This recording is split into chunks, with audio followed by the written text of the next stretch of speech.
jìnnà sí wọn bí sánmọ̀ sílẹ̀ o ara ló ń ta wọn ṣe mọ́ o náà bá sunkún sójú bẹ̀rẹ̀ má ti fi gbé sọ kó fẹ́ yẹ ẹyẹ kó lọ ìgbé sọnù sígbó wọn dúró títí ọwọ́ wọn ò tó ìṣó máa ṣe ta ní kókó ṣòkòtò tí olókùn ó dá kìtìyàn ó dórí àwọn lọ́tẹ̀ o.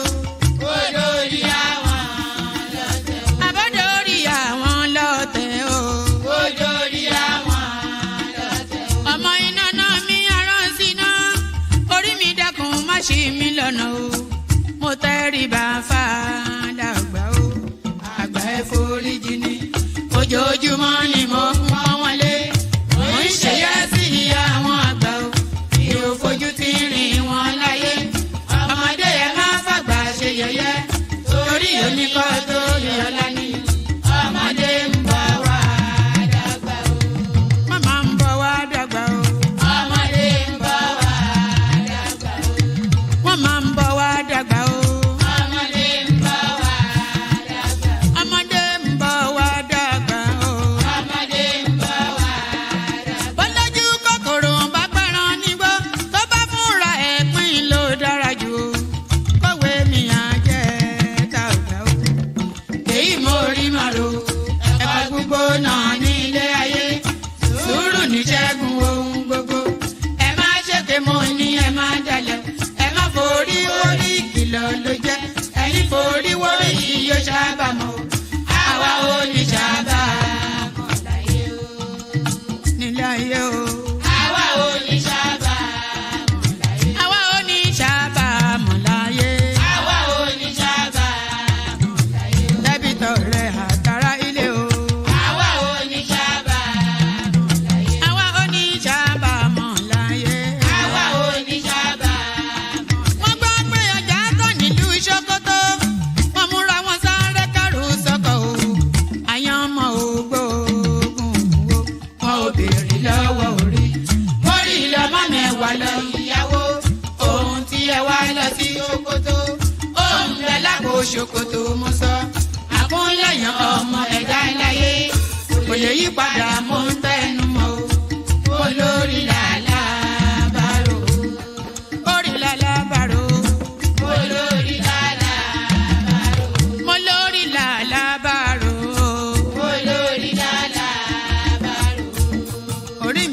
mi níjà o. Olórí lálàbàrò. Lálàbàrò. Olórí lálàbàrò. Oríjà jogun ìkànnì wọn rí má fi wá fáyé mu nílé ayé wa o. Olúwa àgbẹ̀ wa níyà o. Àmì nílé ayé wa. Ó tilẹ̀ jẹ́ pé ọ̀tá kọ́ ni wá. Ó tilẹ̀ jẹ́ pé ọ̀tá kọ́ lẹ́yìn. Ṣọ́wa nínú àpamọ́ kìnìún. Ejò olóró akéèké ṣọ́wa nínú ìdàgìrì ayé dáàbò ẹ̀bùn wá fi ṣọ́rẹ́ ṣọ́wa o mo sádìyọ bàbá lókè o mo sádìyọ bàbá lókè o mo sádìyọ bàbá lókè mo máa sádìyọ bàbá lókè o mo sádìyọ bàbá lókè o Olúwa gbé wa níjà o mo sádìyọ bàbá lókè o kó má fi wá sílẹ̀ o. Mo sádìyọ bàbá lókè o. Olúwa má fi wá sílẹ̀ o. Mo sádìyọ bàbá lókè o. Àwọn ọ̀tá tí wọ́n rè rajọ ìbànújẹ́ ti bá àwọn ọ̀tá nílé. Àwọn ọ̀tá tí wọ́n rè rajọ ìbànújẹ́ ti bá àwọn ọ̀tá nílé. Àwọn ọ̀tá tí wọ́n rè rajọ ìbànújẹ́ ti bá àwọn ọ̀tá nílé. Àwọn ọ̀tá tí wọ́n rè rajọ ìbànújẹ́ ti bá wọn ọ̀tá nílé bí wọ́n ti ro ti wá sí nínú ilé bẹ́ẹ̀ ni kó jẹ́ tiwọn lọ ijọ́ gbogbo àwọn ọ̀tá tí wọ́n rera jọ.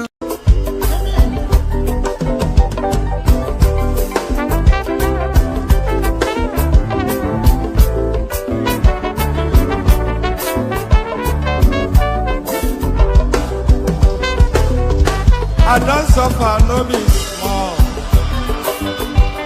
But say I get sense. Poverty no good at all. Now it make I join this business.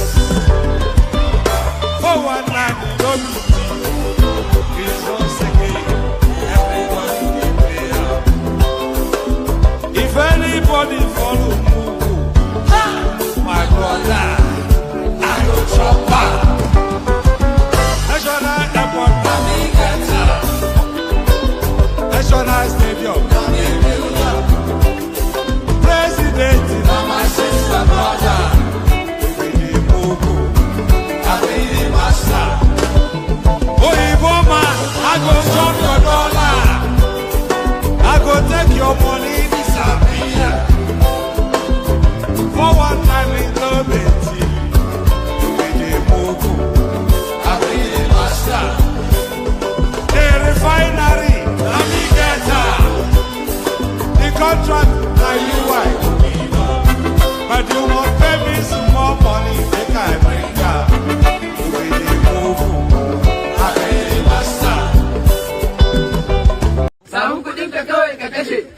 Karka bari su kashe maka sanda kake nema ba mai taya maka ruwa na dukan ka su ko suna daka in baka ci ba su ci maka kai da kudin ka kana haka abu ma sai an saya maka in ka samu kawai ka kashe ka kashe ka kashe ka kashe ka kashe kutuma bura uba yau akwai bura uba ban balaga ba amma sai jaraba in abincin akwai dadi sai na daba kutuma bura uba yau akwai bura uba ban balaga ba amma sai jaraba in abincin akwai dadi sai na daba wayo Allah na. See this guy with the dance, with the leather jacket.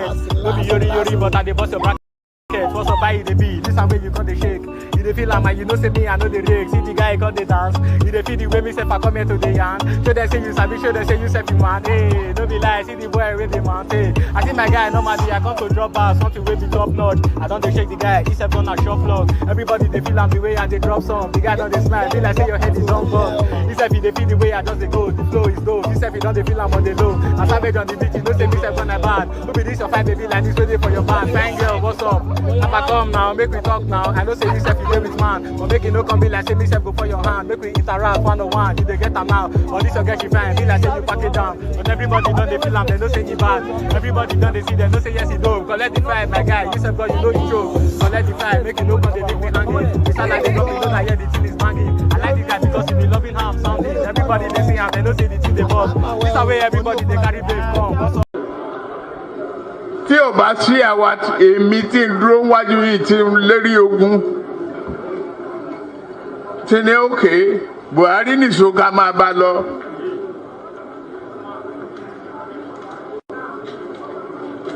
Kò lè di president. Ó ṣe kìíní olùlẹ̀. Ó ṣe kejì olùlẹ̀. Ó ṣe kẹta olùlẹ̀. Ó tiẹ̀ sunkún lórí tẹlifíṣàn.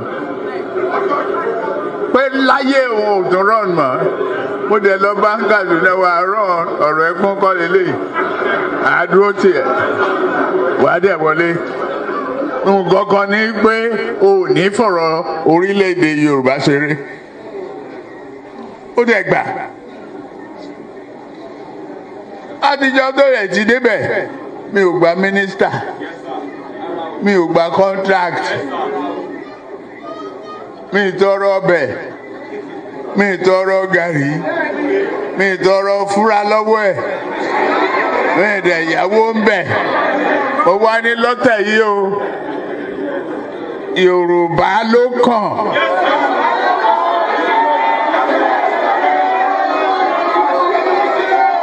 Tá a bá dẹ̀ sa Yorùbá náà, èmi ló kàn.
ọ̀sán nìkan wò ó. Okay now. Tupẹ̀sẹ̀ bí fi máa ń pẹ́. Àsìpadà wà tàbí wọ́n ní ìfọ̀gẹ̀ mẹ́wọ́n. Okay. Ọkọ yẹn ló fi fíìmù. Ìdílé anya. Màmá mú sí na nwa m etogo kwa. Maka na nwa m jelu mba, o wee bute ike. Ọganihu na-ebute ilo nwanne m. Ọ na-aga nwanne ya dịka akpa ya jọkwa.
Ẹ̀jẹ̀ mi nìyẹn kí n gbọ́, àkànbí ewé ayò, ewé tún méje, ìtún ló ní ọ̀tún ẹ̀ ṣe, ìfà ló ní kan fà ẹ̀ mọ́ra, àìbínú gbogbo àtàrẹ, gbogbo méjì ọkà bàbà, gbogbo mẹ́ta ọkà wáṣẹ́, orí ló túmọ̀ ẹ̀dùn, gbogbo ọ̀nà ní túmọ̀ ẹsẹ̀. Akọni ìmọ̀ tú ìmọ̀ ọjọ́, ìmọ̀ èmi ni wọn kì í dálẹ̀. Bọ́bá lọ mẹ́lẹ́mọ́, wá fi jó ẹlẹ́mọ́. Akọni bọ́bá lọ bèbèrè, wá fi jó ẹlòkò. Bọ́wọ́ wọn bá tẹ̀ mí, wá fi jó aláre. Àwọn mẹ́tẹ̀ẹ̀ta parapọ̀. Wọ́n wá jọ ń pẹ́ mọ́, ẹ̀ẹ́mọ́ olóko jẹ. Wọ́n pa Akíntọ́lá ọmọ Ògún. Wọ́n pàdé Ìyọ̀dà ọmọ Àtàlàbọ̀bà. Àkànbí wọ́n pàdé Ṣàtàdàdẹ ọmọ ọba Ìjẹ̀bú Mèrè. Aṣíwájú odò gbólùkẹrẹ, ajagun lólòdì ọ̀run. Tó o bá ṣe pé tìyẹ, tó o bá ṣe pé tìyẹ, lọ́ bá ń darí jọ wí. Àgbèrò ni kò ń gbọ́wọ́, ọ̀gọ́ ti ṣìgìdì máa gbé, àgétì ló máa ń gbé, àyàn ti ìlàyàn ewúrẹ́. Ọlọ́run dákun má padà lẹ́yìn ẹ, kó má gbàgbé ọ̀rọ̀ tẹ́. Aṣíwájú Ọlọ́run dákun má padà lẹ́yìn ẹ. Àkànbí Ọlọ́run dákun má padà lẹ́yìn ẹ̀. Ọkọ̀ olúrẹ̀lẹ̀ Ọlọ́run dákun má. And there it is. You know, it's quite a curious thing. When I was growing up in my younger days, I never used to like that genre of music, the Fuji music. I used to think it was for street urchins and hooligans. That I never paid any attention to it. But now I'm discovering it. Should I say rediscovering it? Because I was aware when it first came out, the first flushes of it, Sikiru Ayinde Barrister, Obesere, and all of that. Maybe I should go and look for an Obesere. Do you think it's too risky? Let me know in the comment section if you go and look for a copyright-free Obesere song and add it to our repertoire. But I never used to pay attention to Fuji music, but now I'm paying attention to it. I never even knew that it was that rich in depth. I just thought it was I thought it was a genre for hooligans and street urchins, Agbero music. That's what I thought. But then, of course, a lot of things I'm rediscovering. You know, I never used to like, I'm not even sure I ate too much of it, but I never used to like pomo when I was younger. I never really had any real full encounter. I'm not sure that I did have an encounter with pomo all the way through maybe when I was at uni and I started to go eat in bukas, maybe I had an encounter with pomo then, but I never used to have encounters with, but now it's one of my favorite meat, you know, so I'm not quite sure. And a bar, I never used to like a bar, but now it's my go-to meal. So I'm not quite sure it's the evolution as you get older, then you acquire more the taste. And I think it's living in the diaspora as well. You anchor after the things that the nostalgia of back home. So all of those things. And my favorite food now is now amala. You know, I'm not sure I ever really liked it, but now it's my go-to meal because it doesn't really sit in the body the way every other heavy carbohydrate things that we eat sits in the body. But there it is right there. So good day to you, good to be in your company. I don't even know why I started. You know, I don't have, as you can already tell from the skittish way that I do these things, I'm completely unscripted. As the thoughts come, I utter them in the hope that it makes any sense. So it's an unfiltered sort of an environment, and hopefully, it's always fingers crossed. The first phase, I try to get into a groove, and then when the conversation starts to flow, and then I bounce off, off whoever it is that I'm conversing with, and that's really much the format. And I don't even read I don't think I really ever read any of the pieces that I bring you, but I do that deliberately so that I can react and respond to them in real time, because I think that gives more authenticity than like I hate things that are pre-rehearsed. It always seems so contrived and fake. It feels like cheating, so I don't like that. But all that. So if there is ever a good way to start a session, it is the way that Ja Unzola, who graced us with this company, he spent a lot. I think Ja Unzola actually spent more time yesterday than he's ever done on the platform yesterday. I left him there and he was still battling it out with the Sierra Leonean, Mike, and the rest of them. In a battle, it was a fight to death amongst them yesterday. So I just ducked out quickly. Poor Adama, she must feel traumatized from the experience. So all that. Good day to you, good to be in your company and all that. Good day to you, good to be in your company and all that. Always a pleasure, never a chore. It's always with delight that I come to meet you here. And when you are there, it gladdens even more. So always a delight. Thank you for being here. So good day to you and all that. Protocol remains the same. Click on the like button. Just at the invitation of my voice to do so, click on the like button. Not already subscribed, then please correct that. We need numbers going up. We did have the wild thoughts that maybe we'll be hitting 100,000 subscribers. It shouldn't actually take more than 6 months to hit 100,000 subscribers. And we were on that trajectory once upon a time. In fact, we were going to hit it in record time. But then the politics came in and we took a hard stance and then everything went awry. So we'll rebalance that. And we see what happens. I wouldn't object to that silver button. I want a golden one, but let's get the silver one first.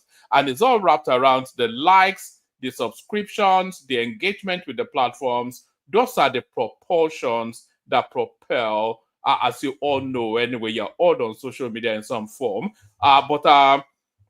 So click on like, click on subscribe, click on the hyperlink that says StreamYard if you want to be an active combatant. If you want to fence, that is the sport of fencing. joust and parry. If you want to fence in the duet, not the duo, but the duet, that is the one man went to mill march, then click on the hyperlink that says StreamYard. Come join me on the screen or that. So super chat if you're inclined, as Ja Insola was inclined. So all that, it always gladdens anytime you see the multicolors of a chart, which it tells you there that somebody is tipping towards the stream. So all that, like, share, subscribe, click on the hyperlink that says StreamYard, share the links. And if you, I think I'm going to be adding this now to share the links, and let me know in the comment section if you have anybody that shared the links. Let us know in the, maybe we'll be doing some celebratory, those what's that sound that is in celebration, that or something. If you tell us that you've shared the links, we need the links being shared. It's an act. We said we aspire to 100,000 subscribers, and it's always really with the participation of the followership, or not the followership, but the subscribers. I hate those. There are certain words that I hate within this spaces because it seems so conceited. And like anybody that ever calls me an influencer or anything like that, you get shot. And I'll shoot you and I'll report myself to the police. Who are you influencing? I'm just some silly guy in Kent making noise. But we want that silver button, really, we do. Of course we do. So, and it's an active participation on your part that takes us to that silver button. And that active participation is really not much of a stretch other than to share the links. Primarily, very, very important. Equally important are the likes and the subscribes. So the subscription, of course, we just want to expand the space as much as we can, because we want to have a real feast going into the 2027 election. We want to hit with, like we hit with impact in the 2023 elections. We want to hit with impact, maybe with even more impact in 2027. So all of that wraps around the language of our subscriber numbers, engagement, and all of those funky things. So and all of that is not just my lift, it's our lift. We have to lift it together. So all that. I think that's the longest I've done that space. So click on like, click on subscribe, click on the hyperlink that says StreamYard if you want to come and join me on the screen. Share the links just as widely as you can for all of the reasons I just explained. Super chat towards the stream if you feel inclined, and all that. So all that. So we are doing a little bit of CHINEDU, Rhodes Vivour. It's always good to, because there was nothing really in the news cycle, and I know that's always a good driver for traffic, essentially. So a little bit of a little bit, anyway, let me not say that. I don't detest anyone within the Nigerian paradigm, by the way, but the way the system works sometimes it's somewhat of a baiting sort of a system. When you put a worm on that hook and then you cast it into the sea. So that's really, it's a baiting sort of that's just the way social media works. You have to bait people sometimes. So it's somewhat, anybody don't take it too personally. A good 80-90% of the things that I say, I don't especially hold them firm. I hold them maybe momentarily as a thought, or I can hold them just for the art of trolling, but I don't really hold anything really firmly as a thought. It's just a fair, it's just banter. And chef Nico ko leto yen, ko le ato, elo ni suru, elo kulu temper, kulu temper. So everybody cool temper, everybody relax. There's nothing. Well, I was going to say there's nothing going on here, but it's a lot going on there. Let us get started, shall we? So, like I said, there's a bit of a dearth. Not a death, or you can say too cool, but there's not much of an abundance. That's what I'm sure that's what I meant. If you could get past my accent, my heavy set or your laughing accent. There's not that much in the news cycle, but eat what you grow was what Buhari told us. So this is what we are growing. and this is what we'll be eating today. So we kick it off with this space. So it looks as though, so everything is coming together actually for this chapter called, there's plenty of clips, by the way. So a lot of clips to come your way, about 10, 15, 16. We're just going to rattle through clips. So we whiz through the readouts, and then we get to the clips, and then we see what happens after that. But as I was saying, it looks as though everything is coming together for your from Luther from Bodilon, otherwise your president. It looks as though all of his plans now. And if you think that this guy has not actually officially marked 2 years in government, when was he sworn in? If anybody can remember when he was sworn in, I'll type it in the comment section. But this guy, by my calculations, has not actually officially even threshold the 2 years in government. But look at all of the things that has happened. You think that it's been there for 50 years, you know? Yes, okay, so May the 29th was sworn in. So it's not actually even yet hit at 2 years in government. But look at everything that's happened. The students' loan, the Lagos-Calabar Superhighway, Badagry, Sokoto, all of these infrastructural developments. They talk about human capital development. What is more human capital development than the NEL Fund? Can you imagine how many people this guy would change their lives just by that act of policy? We've already had about 500,000 to 600,000 people already engaging with that students' loan thing, and it's going to churn and churn and churn. By the time 2027 comes, about 2 million thereabout would have availed themselves of that system. Imagine 2 million lives. They talk about, oh, it's human capital development. It took it from 0 to number 1 in WAEC. It's not. We're not talking about miracle centers. We're talking about proper hard graft and a functioning brain. Can you imagine how many people this guy would? It's not his personal money. It's just acting on behalf of the state. But as a consequence of his capacity to identify and then expend resources in the most impactful way. What way is more impactful? What is a better judicious use of public funds than that NEL fund, than the educational grant financing something that they've rolled out? What is a better, more judicious, more important use of public funds than that? It's just epic. What is a better, more judicious fund or use of public funds than the Lagos-Calabar Superhighway that opens up the entirety of 10 states?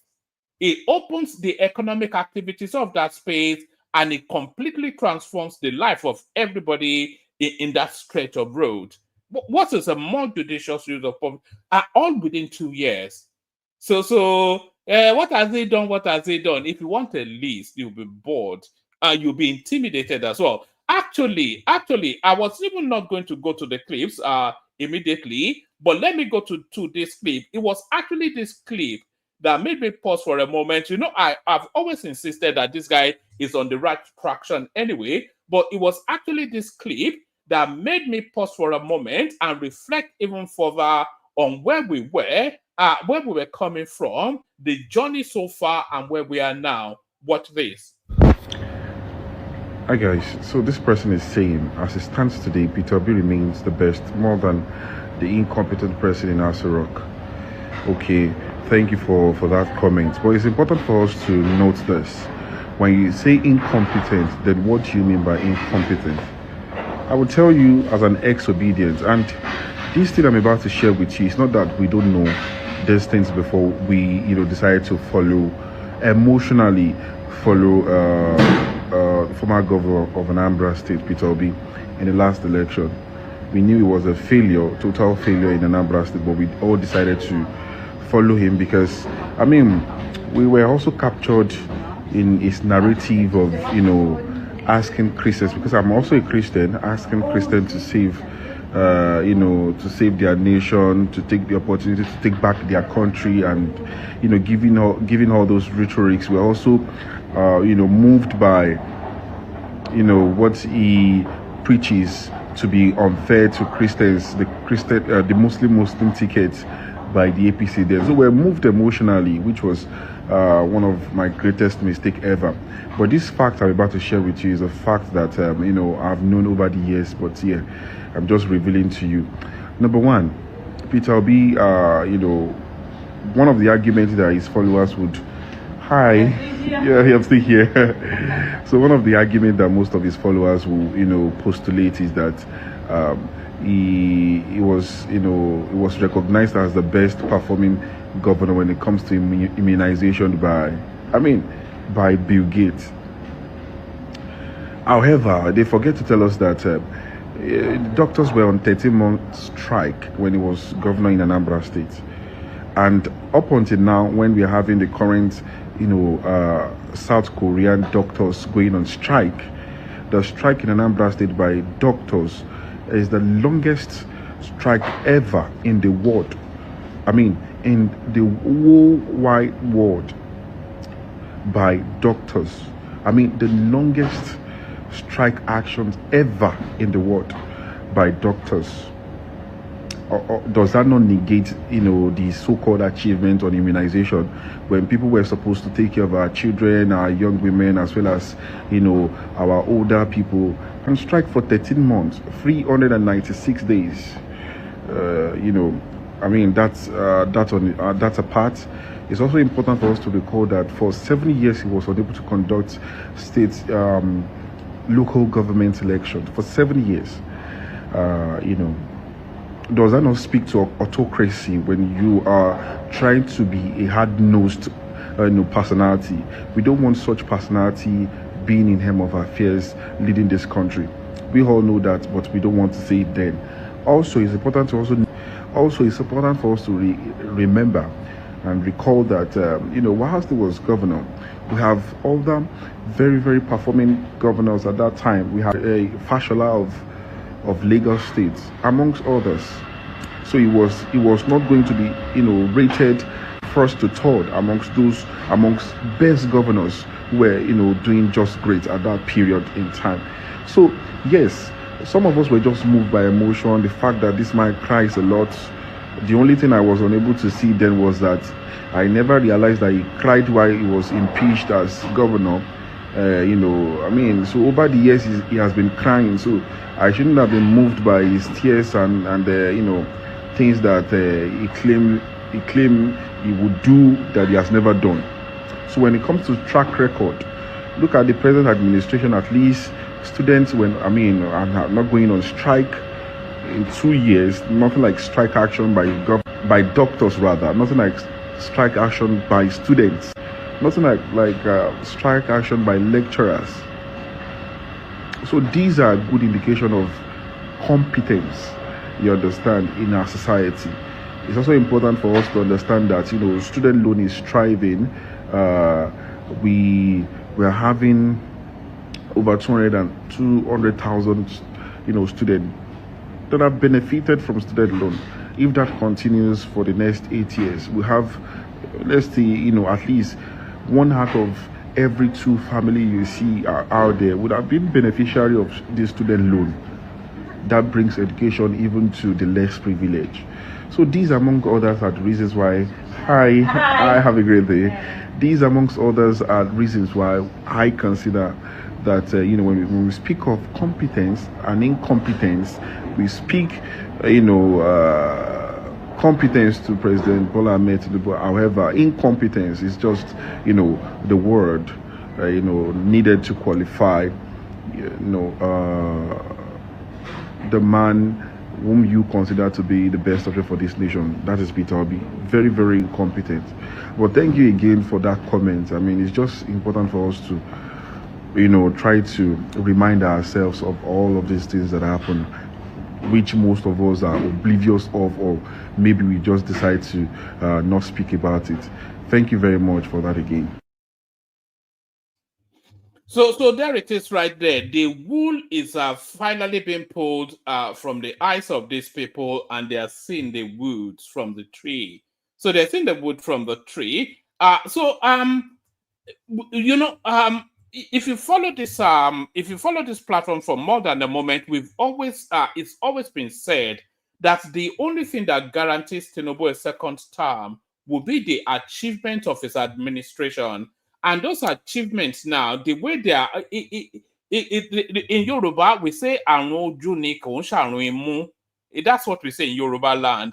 "Àrùn ojú ni kò ń ṣàrùn imú." It is something you see visually, and you see it visually with your own eyes, and then it becomes irrefutable. So the Lagos Calabar Super Highway, an abundance of social media entities out there, that's the hub of their social media space. They monitor that road every day. They fly drones around it. They report, and they continue to report on the progress, and they all seem to be impressed. So you cannot deny it anymore. And you can't call it a white elephant project. There's something that Solly said here, something that opens up the economy of 10 states. You say, oh, what has it done for the people? That is for the people. It's not going to be only millionaires allowed on the road. It's essentially to open up the economy of that space and make those people wealthier than they previously were. So it's irrefutable. It's a matter of visuals. It's something you can see and touch, and it's being reported every day. That and an abundance of roads being built all over the country by Dave Umahi is always on television reporting progress with video evidence. So it's irrefutable. And they say, oh, he removed all subsidy. He removed subsidy on the naira. What has he done with the money? Well, there it is right there. The students' loan funds. That's what is done with the money. The Lagos Calabar Super Highway, that is what is done with the money. The Badagry Sokoto Super Highway, that is what is done with the money. And all of the roads that we are seeing, they are expanding and embellishing the second Niger Bridge. That's what it's doing with the money. The 3 times as much that each state governor used to get previously, and more than they used to get previously. That is what it's doing with the money. And a plethora of all sorts, all of them you can see, so that's where the money is, and you can see and feel it. The prices are dropping. You can see it on the screen. The first headline. Remember when they used to come here and talk about the price of a bag of rice? Nobody is coming here to talk about the price of a bag of rice anymore. Remember when they used to come here and talk about the skittishness of the value of the naira? Nobody is talking about the skittishness of the value of the naira anymore. It is coming together. And what has it taken? Less than 2 years. This guy has reformatted and repointed a whole country, the 25th largest economy on the planet, repointed it in less than 2 years. So there it is, right? It'll be a struggle. And Peter Obi is still hopping around all the studio. It is about in China and about here. And what did he do with the money? This is your country. This is your president. Is it not you vote for he? And they're killing. Everything is really. Forget all that, man. You were done and dusted February 2023. Don't worry about all that. You're just lucky you're not in jail for all of the monies you looted from Anambra State. But actually, since I've already opened that up, because that guy, he previously was an obedient. He now crosses carpet, not because he's discovered anything other than he's seen how the policies are working. That guy was a medical, he's still probably almost certainly is a medical doctor, and he's telling you then that he's especially impressed by the Students' Loan Fund scheme. So he could not look at that and still continue to say that the government is a failure, nothing is working, when he can see visually that it is working. So and he has to be honest to himself, and he cannot continue to subsist in the lies. And then he looks back on Peter Obi's record again, and he sees that this guy is nonsense. It's a nonsense guy. And he said, "Get out of here, man. Get out of here." So a lot of those obedience spaces are saying that exact phrase, "Get out of here, man." So here is another get out of here. I've got about 3 of them. So let me play you the get out of here obedience, and then we get into the readout. Nigerians, instead the whole go come outside, they protest, say, we dey behind you, Mr. President. We dey behind you, Mr. President. Local government autonomy must work. We dey, they say, hunger, Indomie, 2 naira. Instead the whole go dey behind the president. Who go come outside, come protest. Say tax reform must stand, must start working. All the governors must unite and do something meaningful for their state to make money, for Nigeria to have money. May start reform work, may all the policy of Mr. President work. We are there fighting Mr. President, fighting Mr. President. Una forget, say, those people wey no wan make tax reform work, na then they sponsor people on media to create content, say president no good. People wey no wan make local government autonomy work, and then dey on media, they push you, make you fight president wey dey fight for you. People wey no want make anything work for this country, people wey don loot this country, they are still using your head. You are going against somebody that is fighting for you. Sorry for you. Sorry for your future. You want to, they don't chop, people wey don chop your future, wey you dey suffer today. They won't make you chop your children future, and they won't even come back to government, come chop your own children, chop yourself, chop your future today again, chop your children future again, come chop everything again, so that their children go there abroad, they Dubai everywhere. They are pushing you. President Tinubu is fighting for you. You know, the witches don't too affect people's life for this country. Witches everywhere. Some people is not ordinary. If they insult Tinubu today, it's not ordinary. Now waiting witches don't turn you to. Now waiting your village people don't do you. Now they do you. Because you see person where they fight for. So the youths are with Peter Obi. That's the recurring decimal that they continue to drum to try and convince themselves. Those 2 people we've seen so far, they don't look like old people to me. Maybe the third one will be an old person. The youths are with Peter Obi. In as much as many of you have dedicated yourself to spreading bad news and pushing propagandous narratives about the government of Nigeria under the leadership of President Bola Ahmed Tinubu, I want to tell you something. You cannot fool us all. From the obedient falsehood to the VDM and Idris Abdulkarim conspiracy, and then to the Showore shenanigans, I want to tell you none of this will blindfold us from seeing reality and saying it as it is. This is the only government that has brought about tax reform, something that has been long overdue in the Nigerian system. Do you know how much tax reform will bring about productivity in all of the states in Nigeria? Nobody's talking about this. The only government that has tackled ASU strike head on, ASU strike that kept declining the Nigerian education system, and it felt like there was no solution to it. But in 2 years of President Bola Ahmed Tinubu in office, there has not been such thing as ASU strike. And not that alone, even in the educational sector, we now have student loan. Nobody is willing to talk about this. You are only interested in the bad news. Recently, Rino Omokri tweeted to say, never in Nigeria's history have so many road projects been going on simultaneously. The Lagos-Calabar Coastal Highway is progressing. The Sokoto-Badagry Express is being constructed as we speak. President Tinubu has approved 777 billion naira to complete the 700 kilometers. And nobody is interested in this. All you want to hear is bad news. Look at the massive development in Ajaokuta Steel Company, but nobody's talking about it.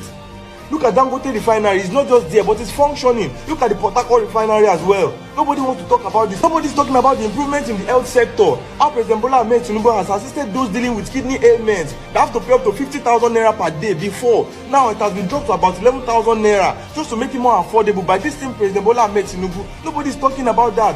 Even the security that we are complaining, do you know how terrible Kaduna to Abuja road was before? People could not even travel there.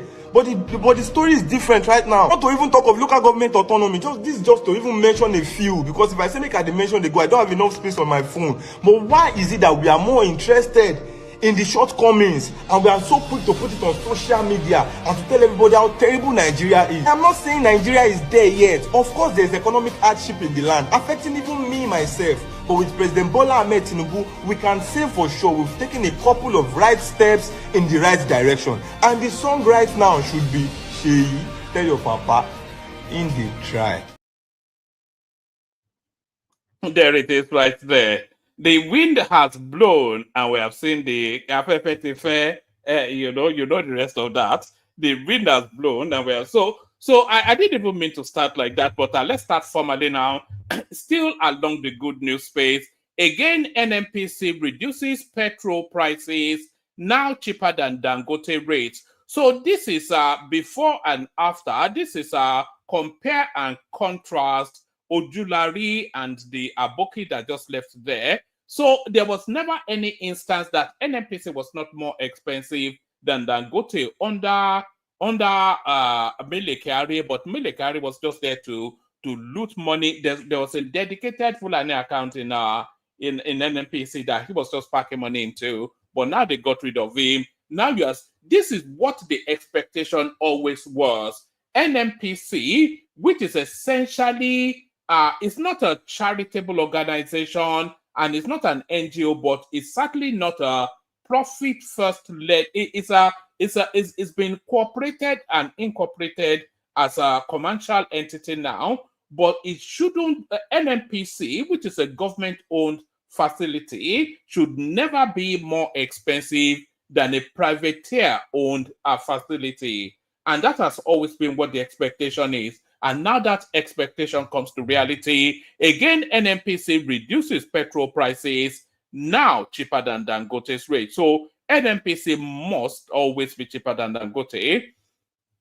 The Nigerian National Petroleum Company Limited, NNPCL, has slashed its petrol pump price to 880 naira per litre on Monday, April the 21st, for its Lagos retail stations. This new price represents a 30 naira reduction from the previous pump price of 910 naira per litre, and now means that NNPC sells petrol cheaper than Dangote's partners in Lagos. So there it is right there. I'm not sure we need much more than that. Whilst in Abuja, the pump price of petrol has reduced to 935 naira per litre from the previous 950 naira per litre. So everything coming together. Kunle, a filling station attendant in Lagos, who confirms the new price to correspondents, said, "We now sell petrol at 880 naira. The instruction was given on Monday afternoon." And this we will see now, because they said they got rid of Mele Kyari in order to improve transparency and efficiency, and immediately we're seeing that. We now sell petrol at 880 naira. The instruction was given on Monday afternoon. Correspondents report that in Abuja, at the Airport Road, Lugbe, and the Federal Housing, Kabwa, the price of the product dropped to 935 naira per litre. This is the second adjustment in a week and comes days after the Dangote refinery announced a new ex-depot price, and also for its partners filling station. So is that price war then always to the benefit of the consumer, of the end user? Earlier correspondence reports that Adova, Mobile, Petrocam, Hiding, Techno Oil and Matrix have been asked to reduce prices. Dangote instructed its partners to sell at the following prices: Lagos 890, Southwest 900, Northwest and North Central 910, Southeast, South, Northeast 920. So why is petrol more? I suppose where the consumption is the most, and it's the logistics of transportation as well. That of course embedded in the price. So it's not anything ethnic, because I know how much they like to ethnicize things. The price, the logistics of transportation is embedded in the end price. Dangote, NNPC price war resume to benefit Nigerians. The new price reduction resumes the ongoing price war between the NNPC, Dangote refinery, signifying a pivotal shift in the nation's downstream oil sector. So yes, the managing director of Financial Derivatives Company Limited, Bismarck Rewan, believes that the price war between Dangote Refinery and NNPC will benefit the consumer more. He said, In a price war, nobody wins. The consumer wins in the short run. And then eventually, the market goes back to where it should be. But at the end of the day, between now and June, the price leadership will be firmly established. He also maintained that Dangote refinery's reduction in the pump price of petrol is due to production cost efficiency, amongst other factors. Our earlier correspondents reported that oil marketers under the aegis of the petroleum products retail outlet owners, as I say, they love all this long winding, have condemned the persistent fluctuations in the petrol prices by the Dangote refinery and NNPC, warning that the instability is causing massive losses and discouraging investment in the sector. So I'm not quite sure what that nonsense is. The organization has therefore called for a regulatory framework that mandates price stability for at least 6 months. So the price have to be fluid necessarily because it's an internationalized product, and the price internationally determines the price at the end use.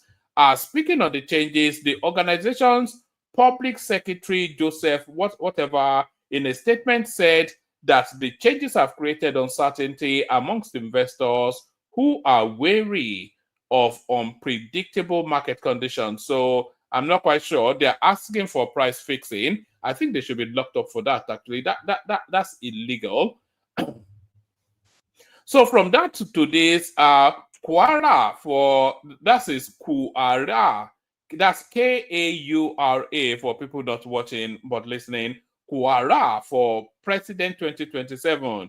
Governor Bala Mohammed's posters spotted at strategic places on Bauchi Street.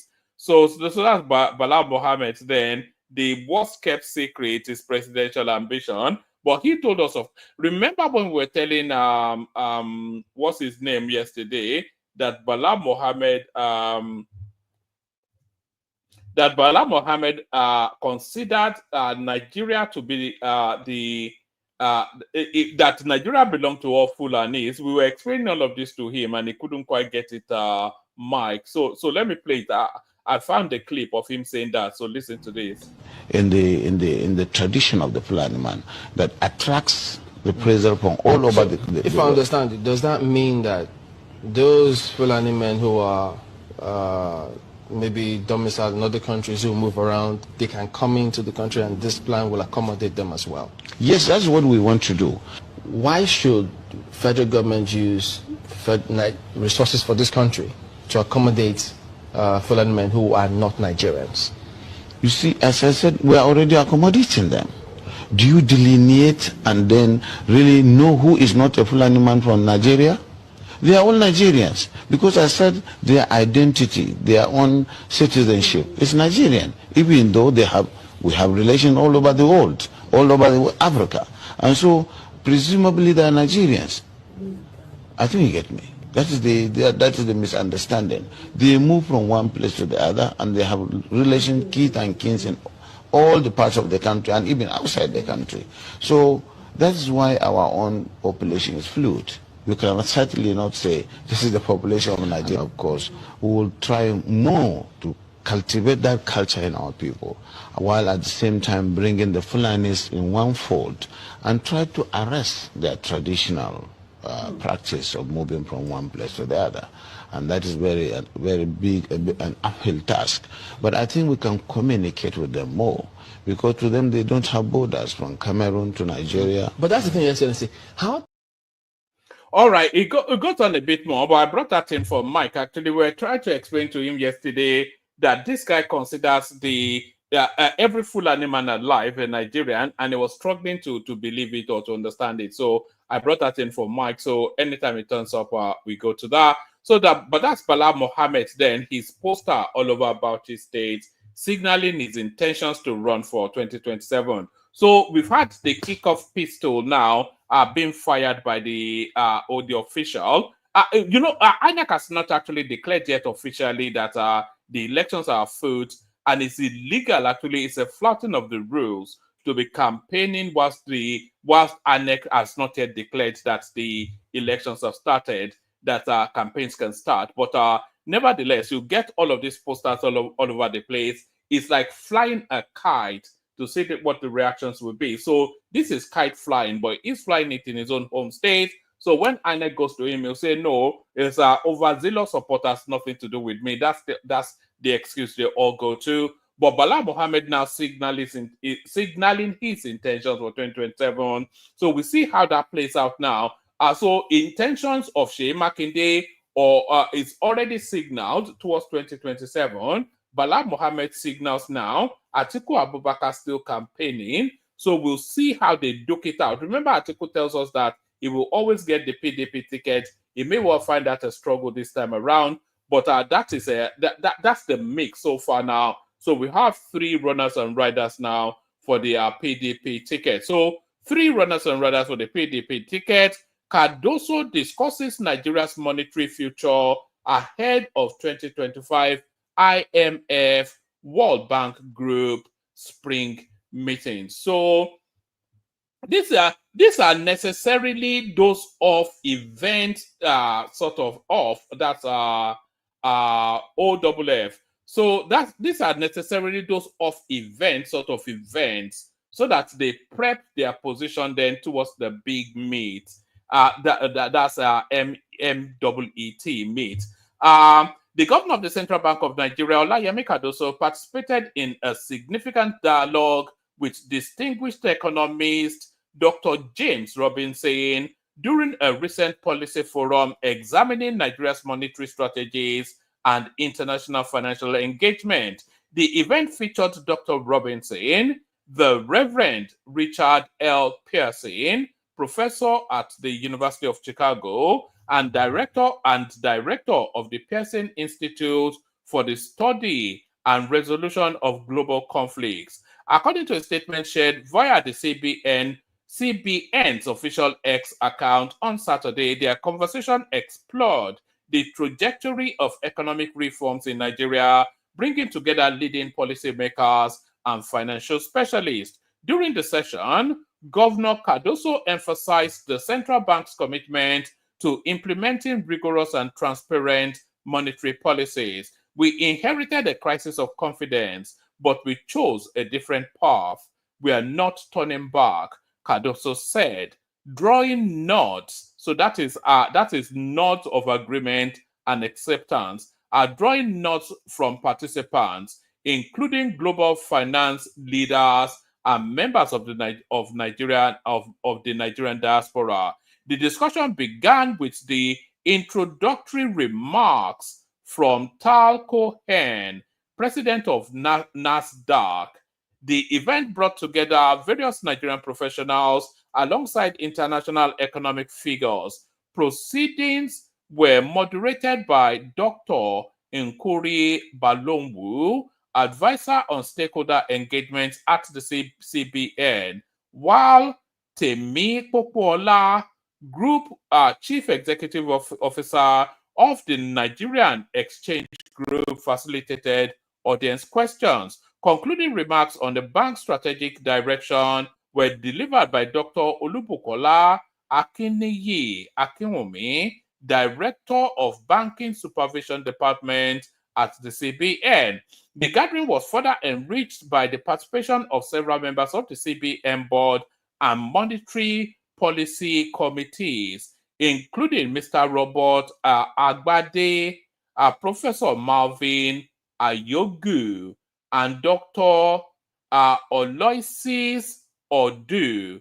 Their involvement underscored the institution's commitment to incorporating insights from Nigerian experts in diaspora. So it's brain tapping, isn't it? It's essentially going into the international space to present and to listen, and that is how things should be done. Throughout the forum, discussion centered on Nigeria's ongoing monetary reform initiatives and the CBN's efforts to restore market confidence. Governor Cardoso referred to these efforts as orthodox policy choices aimed at promoting long-term economic stability. So that may well not excite but that is those are the building blocks. Then it's from those sort of gatherings that they get, all of the concepts that then they present, then that they condense it then into the specificity of the Nigerian need. Insecurity. This is major reason you cannot rule Nigeria on a blast. Article. So for my money, Atiku and Peter Obi, they are misplaying this spate of insecurity that we're experiencing, because they are leveraging it to try and attack the government. But the optics of it, because in moments like this, is traditionally the received wisdom is that the country will rally together, everybody will drop their vested interest to confront then this moment in time for the country. I can't quite find the phrase I was looking for. So you sheathe your swords and respond to a national emergency situation in order then that the country presents a united front. That is how these things should be handled.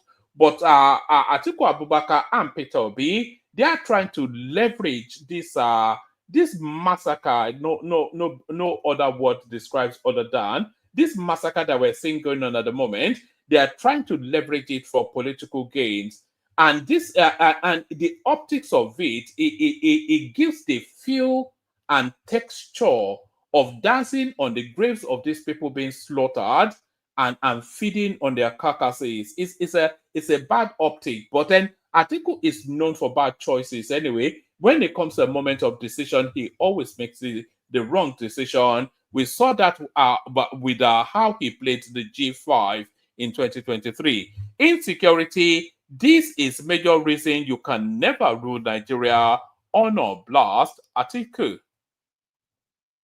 The former Southeast campaign spokesman to President Bola Tinubu, Joseph Omonakwe Ono, has accused the former Vice President Atiku Abubakar of playing politics with the blood of innocent Nigerians.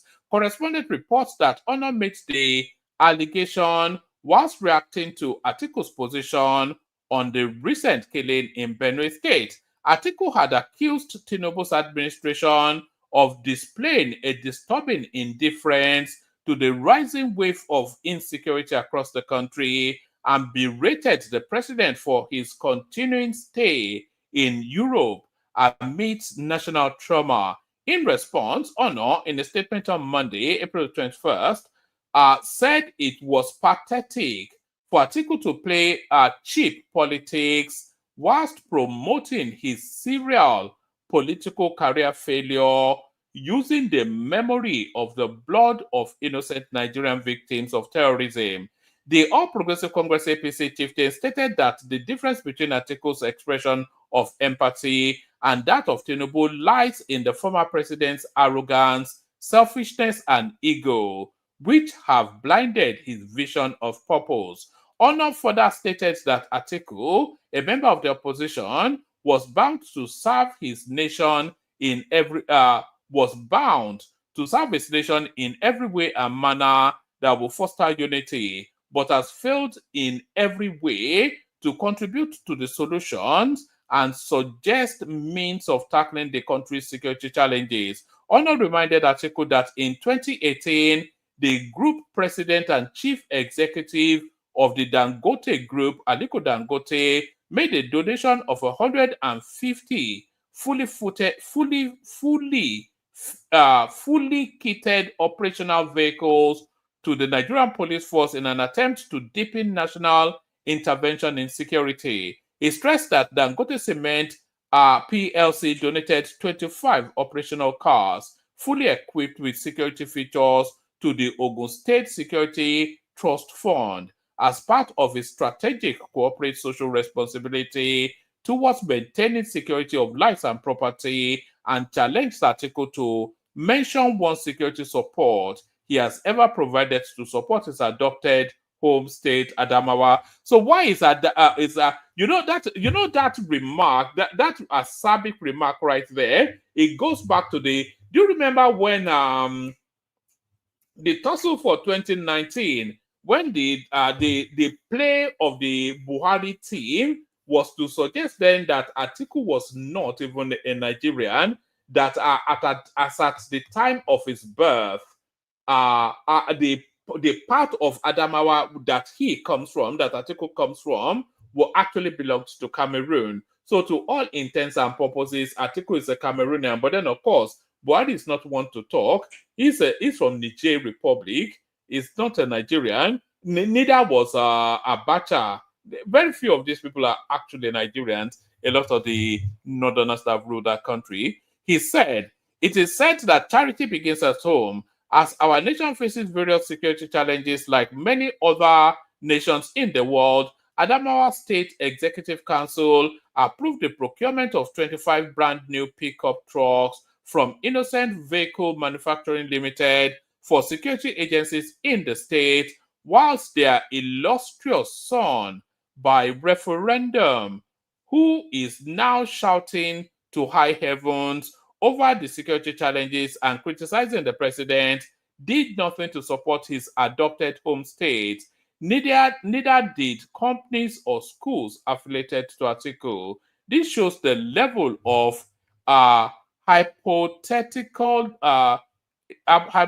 nature of Atiku. It is on record that after 6 days in China, Tinubu left Beijing for London, where he met with King Charles III in September and diverted his flight mid-air en route to the United States back to Nigeria, and immediately shelved his proposed visit to the United States to identify with the people of Maiduguri and environ in Borno State over the then flood disaster, which almost crushed commercial and social activities in the state. So I think we'll is that the last paragraph? Okay, let's read that. Finally, let us hope. Let us hope to believe that Atiku has empathy. The difference between his expression of empathy and that of President Tinubu is that Atiku's arrogance, selfishness, and ego blinds his vision of purpose and conflicts with his sense of judgment, direction, and execution of empathetic emotions, and that is the major reason you can never rule Nigeria. So convoluted and excessive, but nevertheless, I think the point made. So convoluted and excessive. I wasn't intending to do that. I wasn't intending. I was actually flicking to the other article, and then I dropped it somewhat. Let me bring it back up so you can see what we're reading next. It's still the same storyline. Atiku playing politics with blood of innocent victims. This is honor still. So we've just read that. So we've gone from that to this. Okonkwo works for Tinubu. This is Showore now. Getting deep then into the psychedelia of conspiracy theory. African Action Congress chieftain Omoyele Showore has alleged that Kenneth Okonkwo was one of the persons the ruling of Progressive Congress APC used to destabilize opposition against President Bola Tinubu. Correspondents report that the former presidential candidate of AAC stated this on Monday whilst reacting to a statement from the former Labour Party chieftain. Okonkwo, in a statement on Sunday, said anyone against planned coalition to unseat President Tinubu in 2027 must be the president's agent. So I think this might well be a tit for tat rather than a fact-led anything. The People's Democratic Party's Governors Forum, in a communique after their last week's meeting in Ibadan, Oyo State, distanced the party from the coalition talks ahead of 2027, being championed by the party's former presidential candidate Atiku Abubakar. The Nollywood legend, and by the way, reading this Nollywood legend there, stay there. I'm going to show you a clip of Portable and Speed Darlington's fight in a moment. It lasts the grand total of 30 seconds. But let's finish this one off first. The Nollywood legend stressed that the opposition has failed to live up to their expectations. He noted that a coalition would be the best tactic to oust the APC government in 2027. Nigerians are tired of the ruling party, but their only obstacle is a disunited opposition. If the opposition parties come together today against APC, this will mark the end of APC and probably the dawn of a new era. Whoever is against the coalition in 2027 is an agent of Tinubu, he said. In reaction to Okonkwo's words, Sowore claimed that most of the politicians championing coalition against Tinubu work for him. They have resumed their gimmicks. Meanwhile, they are all the ones All Progressive Congress is utilizing to eradicate genuine opposition to Bola Tinubu's terrible regime. Kenneth Okonkwo originated from APC, joined the Labour Party, and departed suddenly after the election because they did not want to fight the man they claimed stole their mandates. Many of them, elected Labour personnel, joined APC. Not even those previously from the PDP returned to their former swamp. They are forming a spurious coalition, feigning interest in ousting a man they are all clandestinely supporting. So there it is. They may all be clandestinely supporting him, but I don't think Atiku Abubakar is clandestine. He detests Tinubu to the core of his marrow, if such a phrase exists. Breaking heavy protest rocks jaws over Plateau killings, more than 100 dead. So is that strategy? Of course, we've already discussed this. These are the Northerners now trying to destabilize the administration with the insurgency, which is what they did with Goodluck Jonathan. But if be interested, they may well have overplayed that hand now, and we'll see then. Somebody has to pay a price for what's going on, by the way, and we need a big fish. Whoever is behind it, if it's that Abubakar Malami, El Rufai, El Rufai used to pay the bandits when he was the governor of Kaduna State. So whatever their involvements are, and who is that one? Sheikh Gumi. We've not even heard from him in a while. He's kept his head down after they've picked up that Meitiala guy. He knows that there are no sacred cows anymore. Somebody with whoever is behind it has to be fished out. That's just the thing. Nuhu Ribadu, you're under pressure. An Imagine report has it that a fresh protest broke out in Jos, the Plateau State capital, on Monday, April 21st, over the persistent killings of indigenous residents by suspected Fulani militants. The demonstrations, which were led by Christian leaders, including Plateau chairman of the Christian Association of Nigeria, Reverend Polycarp Lubo. I kid you not, so that's somebody's name, Polycarp, Polycarp. That's the name of a human being. Reverend Polycarp Lubo began at the... if Plateau was safe, I would love to visit just for the funkiness of their names. It must be a funky place. All right, so that's that. Still ongoing protest, sadly, about this never-ending saga of the killings. Where is Tinubu? Where is Tinubu? Well, go to Aso Rock, you'll find him there. Tinubu returns to Abuja after nearly 3 weeks in Europe. For all of the noise, you'd have thought he was gone for 3 years. President Bola Tinubu returns to Abuja on Monday night following a nearly 20-day trip to Europe. His aircraft touched down at the presidential wing of the Nnamdi Kanu Azikiwe. His aircraft touched down at the presidential wing of the not Nnamdi Kanu, but Nnamdi Azikiwe International Airport at 9:50 p.m., where he was received by top government officials. The president had departed Nigeria on Wednesday, April the 2nd, and spent part of his stay in Paris, France, before reportedly moving to London during the second weekend of his trip. Welcoming him back to the country were the Secretary to the Government of the Federation, George Akume, Chief of Staff, Femi Gbajabiamila, National Security Advisor, Nuhu Ribadu, Minister of Budget and Economic Planning, Atiku Bagudu, and the Minister of the Federal Capital Territory, Yemsen Wike, amongst other senior officials. So there it is, right there. Where is Tinubu? Where is Tinubu? Go to Aso Rock and you see him there. So now to the headline piece. Our dear friend, more your friend than mine, CHINEDU Rhodes Vivour, Obatala Council cancels GBADEBO Rhodes Vivour's or Obalefun Agbaye title. So there it is, right there. HIM Oba Dr.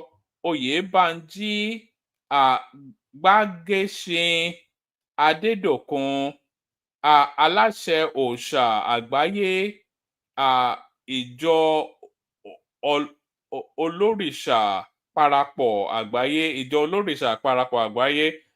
So notice of cancellation of title Oba Lufon Àgbáyé conferred on Mr. GBADEBO Rhodes Vivour.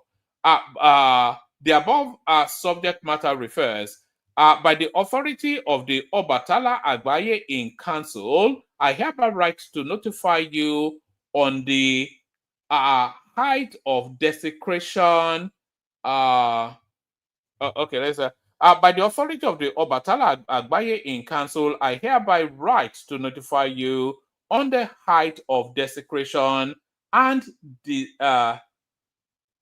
despicable act appointing one Mr. Let's do that one more time after a sip of water. And by the way, if anybody wants to come in. If you want the conversation, you have to come in. It is a participatory sport, as I often say. By the authority of Obatala Agbaye in Council, I hereby write to notify you on the height of desecration and despicable act of appointing one Mr. GBADEBO Rhodes Vivour as Obalefun Agbaye, a title preserved for the appointment only by the supreme authority of Obalefun. Is that Obalefun Agbaye? Yes. Sorry, I'm struggling with that. I'm not seeing the super chats come through. Let the super chats come through. Release the super chat from its shackles. By the authority of Obatala Agbaye in Council, I hereby write to notify you on the height of desecration and despicable act appointing one Mr. GBADEBO Rhodes Vivour as Obalefun Agbaye, a title preserved for appointment only by the supreme authority of Obalesun or Obatala Agbaye Council. For it is only Obalesun, Obatala Agbaye, Oloja Aranji Idita Town. Sorry, I'm even struggling with Yoruba words now. Who is the traditional head of Oronje Idita Town that has the right to bestow the title Obalefun Agbaye on anyone, and more so, the title goes with full traditional rights as an Oba under that township in Ife. Unfortunately, we saw via trending video on the internet displaying your person conferring illegally a coronated title of Obalefun Agbaye on one Mr. GBADEBO Rhodes Vivour, consequently amounting to fraud, illegal appointment, violation of rights, impersonation, and gross abuse of privileges. We, by this notice, unanimously withdraw and cancel the conferred Obalefun Agbaye title on Mr. GBADEBO Rhodes Vivour and thereby sanctioned your aforementioned group of disgruntled elements parading yourselves as Ìjọ Olórìṣà Parapọ̀ Àgbáyé Badagry Lagos State, wherein it is on record you were earlier sacked as Oba something or the other of Lagos State for similar gross acts of misconduct and wanton criminality, while your cohort, all of whom are unknown to the Council of Obatala, Oba worldwide, we shall not hesitate to take appropriate legal sanctions to cause the law enforcement agencies to initiate due diligent investigation and prefer criminal charges bordering on conspiracy to wit, fraudulent misrepresentation, deceit, and despicable act of impersonation against you and any other person found culpable at a court of competent jurisdiction accordingly. You are hereby warned accordingly. So there it is right there. So apparently all this confinement now, whoever gave this guy a title was all the people who conferred the title themselves is all an illegal act according to the people who are in custody of that particular space. So that is Rhodes Vivour, ever the dodgy guy, ever the shifty character. I look at who they anyway, let me not talk out of turn, but notice of cancellation of title Oba Lefun Agbaye conferred on Mr. GBADEBO Rhodes Vivour a Paurisha by the authority of the Obatala. So we read all that. So that's the Rhodes Vivour storyline. I'll send the link again if anybody wants to come in. Where is the link? Let's send the link again if anybody wants to come in. That's not the link. And that's not the link either. So we will find the link and we will send it. We'll find the link and we will send it. Un momento, por favor. For the Spanish speakers. I wonder how many Spanish speakers we have on the platform. Un momento, por favor. You know that's actually Portuguese, although those two languages intertwine. Un momento, por favor, which is 1 minute, please. So,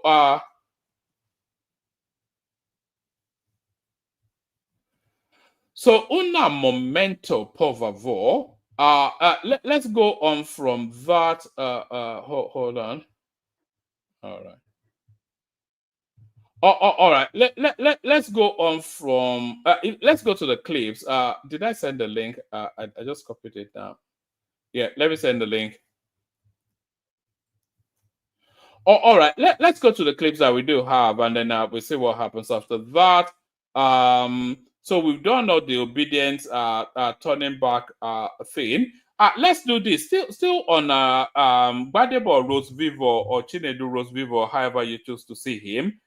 Here he is telling us then that if he ever becomes the governor of Lagos State, he will banish the usage of Yoruba language in Lagos. So listen very closely. It's very faint, but listen.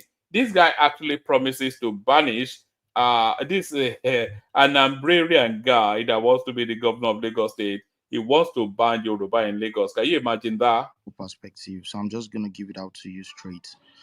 So number one, I'm sure you must have heard about the Yoruba language bill Ambode tried to pass in 2018.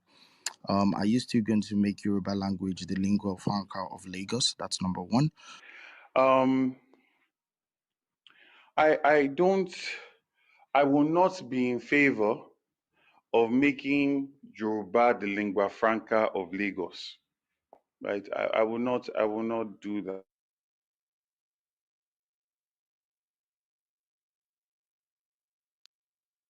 Am I the only one who has lost GBADEBO? No, same.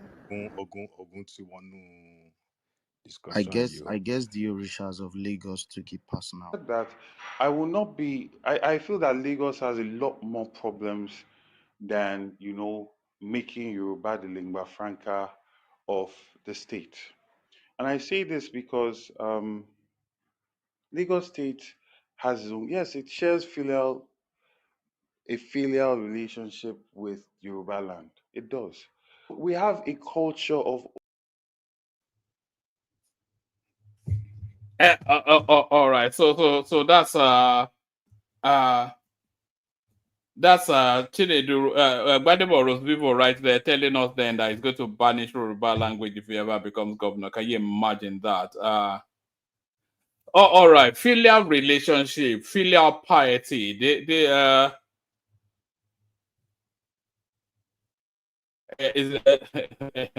Anyway, let's just leave that. So that's Chinedu Rhodes Vivour, of course, talking shit as always. So do you remember that clip of some self-appointed leader of the Fulani youth that promised that he was going to he gave a very dark man 24 hours to withdraw commentaries about the Sultan of Sokoto. So the actual real Fulani youths, they are coming out to say not in my name. So let's take a couple of those. That man was given 48 hours to withdraw his word against our father, the Sultan of Sokoto, by the president of the Northern Youth. Quite funny, right? Well, I'm not here to talk about what very dark man sees to the Sultan of Sokoto or against the words of Sultan of Sokoto, because I do not find any of his sentences offensive. In fact, his words were 100% not offensive, not only to me, but I know if the Sultan of Sokoto watched this video, as the intelligent man he is, he's not going to find any of his words offensive. Well, I'm here to address the person that come out to say that he is the president of the Northern Youth. This is my first time. The Northerners don't even know this person. This is the first time I'm seeing this person on my screen.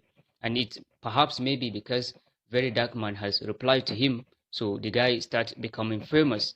Maybe that's why I even come across his video. And you that come out and claim that you are the president of the Northern Youth, don't you feel ashamed of yourself? Where were you when Northerners were being killed? Where were you when Northerners were being kidnapped? Where were you when Northerners are starving, dying out of hunger? Where were you when things are happening in the North? You were hiding behind your screen. And now you come out and see that you are the president of the Northern Youth. Who voted for you? We don't even know you. The Northerners, I'm here to tell the world that the Northerners don't know this guy. This is the first claim that the guy is making. We don't even know him. We don't make him our president. Our president should be with us when things are happening, but you and your like. All right, so that's a little snippet of the pushback against that rascal. It's all cloud chasing, by the way. They're just leveraging whoever is popular. They'll leverage their name so that they can trend it within social media space. That guy was never a president of anything, of course. I think we all know that. Let's go to this one. It's still along the same line. I'm sending this message to Nigerian Youth President Very Dark Man concerning one of his videos. I come across this particular video yesterday on social media where one small boy is claiming to be our leader. So Very Dark Man, basically this boy is not our leader. He came across the video yesterday, the video. I'm sending this message to Nigerian Youth President Very Dark Man concerning one of his videos. I come across this particular video yesterday on social media where one small boy is claiming to be our leader. So Very Dark Man, basically this boy is not our leader. Wallahi tallahi, this boy is not our leader, because it's an insult to whole Arewa youth to say that this stupid boy is our leader. It's not our leader. We don't know him. Even because we were even posted him yesterday on your Facebook page. Nobody know him. Nobody has ever seen him before. We don't know him. So me, what the other thing is that this boy, he just used you to train. He want people to know him. That is the reason why he used you to train, and he has achieved his aim. We don't know him. We don't know him. He's not our leader. He didn't speak in behalf of Arewa youth. We don't know him. But Very Dark Man, I want you to know, you make one statement inside your video, say that most of Arewa youth or Arewa people are ignorant, which you are right. Yes, you are right. And I know you are a person that used to speak the truth, even against the president of Nigeria, even against his first son, CHINEDU. So that is the reason why we love you, because we are always behind the truth.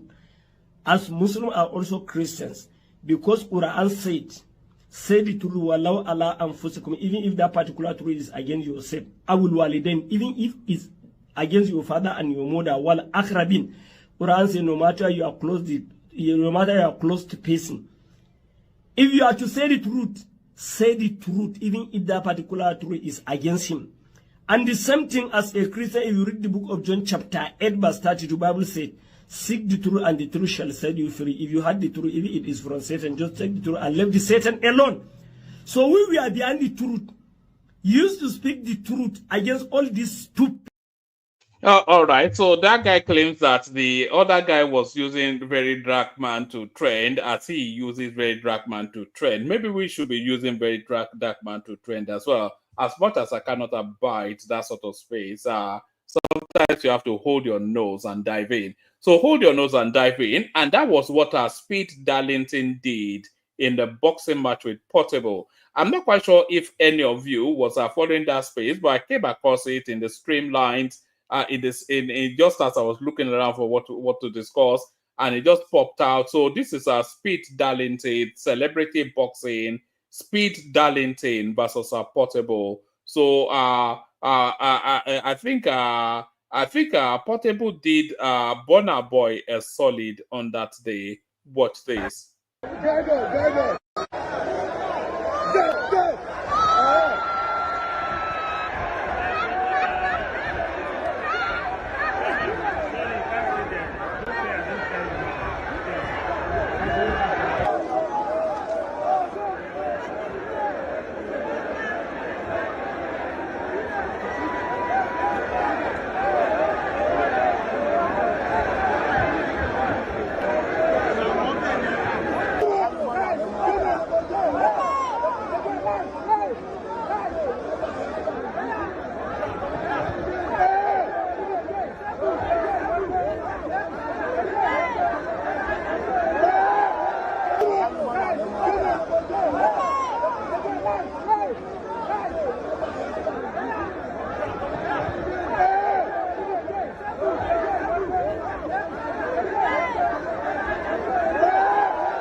And that was it. It lasted barely. The intro music lasted longer than the fight, as it was a case of run, fat boy, run, as wahala, as Portable proceeded to pummel Speed Darlington. So the next bout then, Portable versus Logan Paul.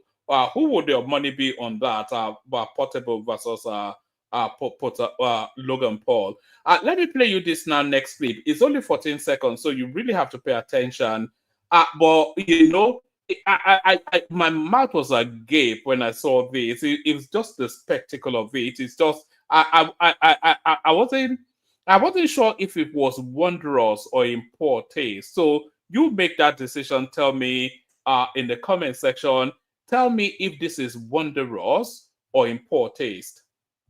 See, to other tribes in Nigeria, respectfully, I would like to point out that when it comes to Owambe in Nigeria, leave it for Yoruba people. I'm not saying you guys are not good though, but leave it for Yoruba people. Look at this. So I watched that clip about 3-4 times, and I wasn't quite clear in my mind what that woman had on her head.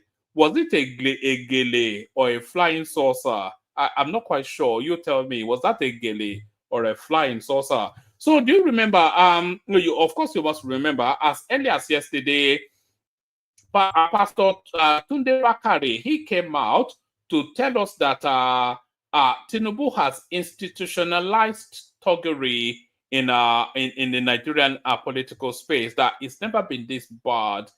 The level of thuggery and malfeasance that Tinubu has introduced into the system. So Pastor Tunde Bakare, but do you remember him from 3 years ago Watch this. If you have never heard it before, I'm saying it to you this morning. In the scheme of things, as far as politics of Nigeria is concerned, President Muhammadu Buhari is number 15, and yours sincerely, I'm number 16.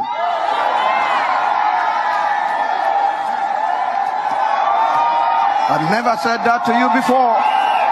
I never said that to you before. I make it plain this morning. I let you know it this morning. Nothing can change it. In the name of Jesus, he is number 15.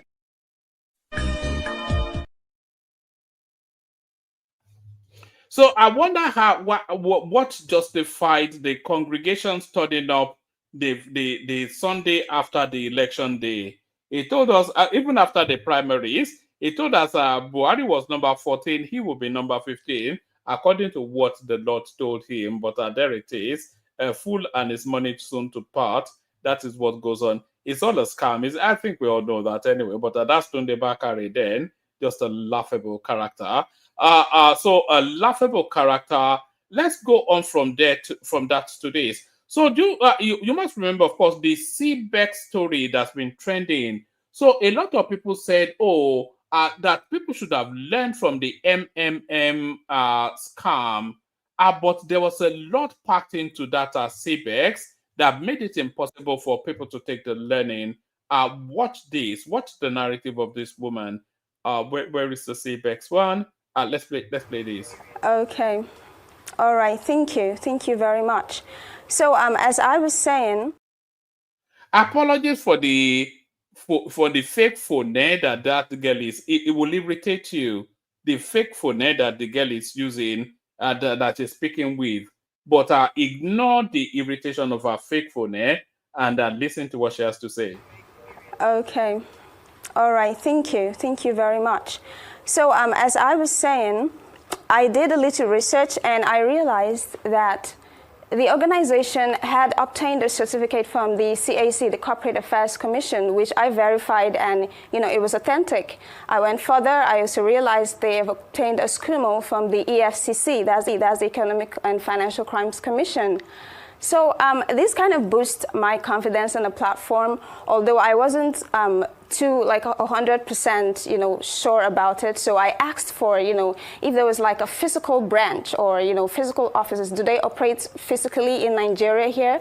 To which I was given a list of offices, like they literally had physical operational office scattered across the country.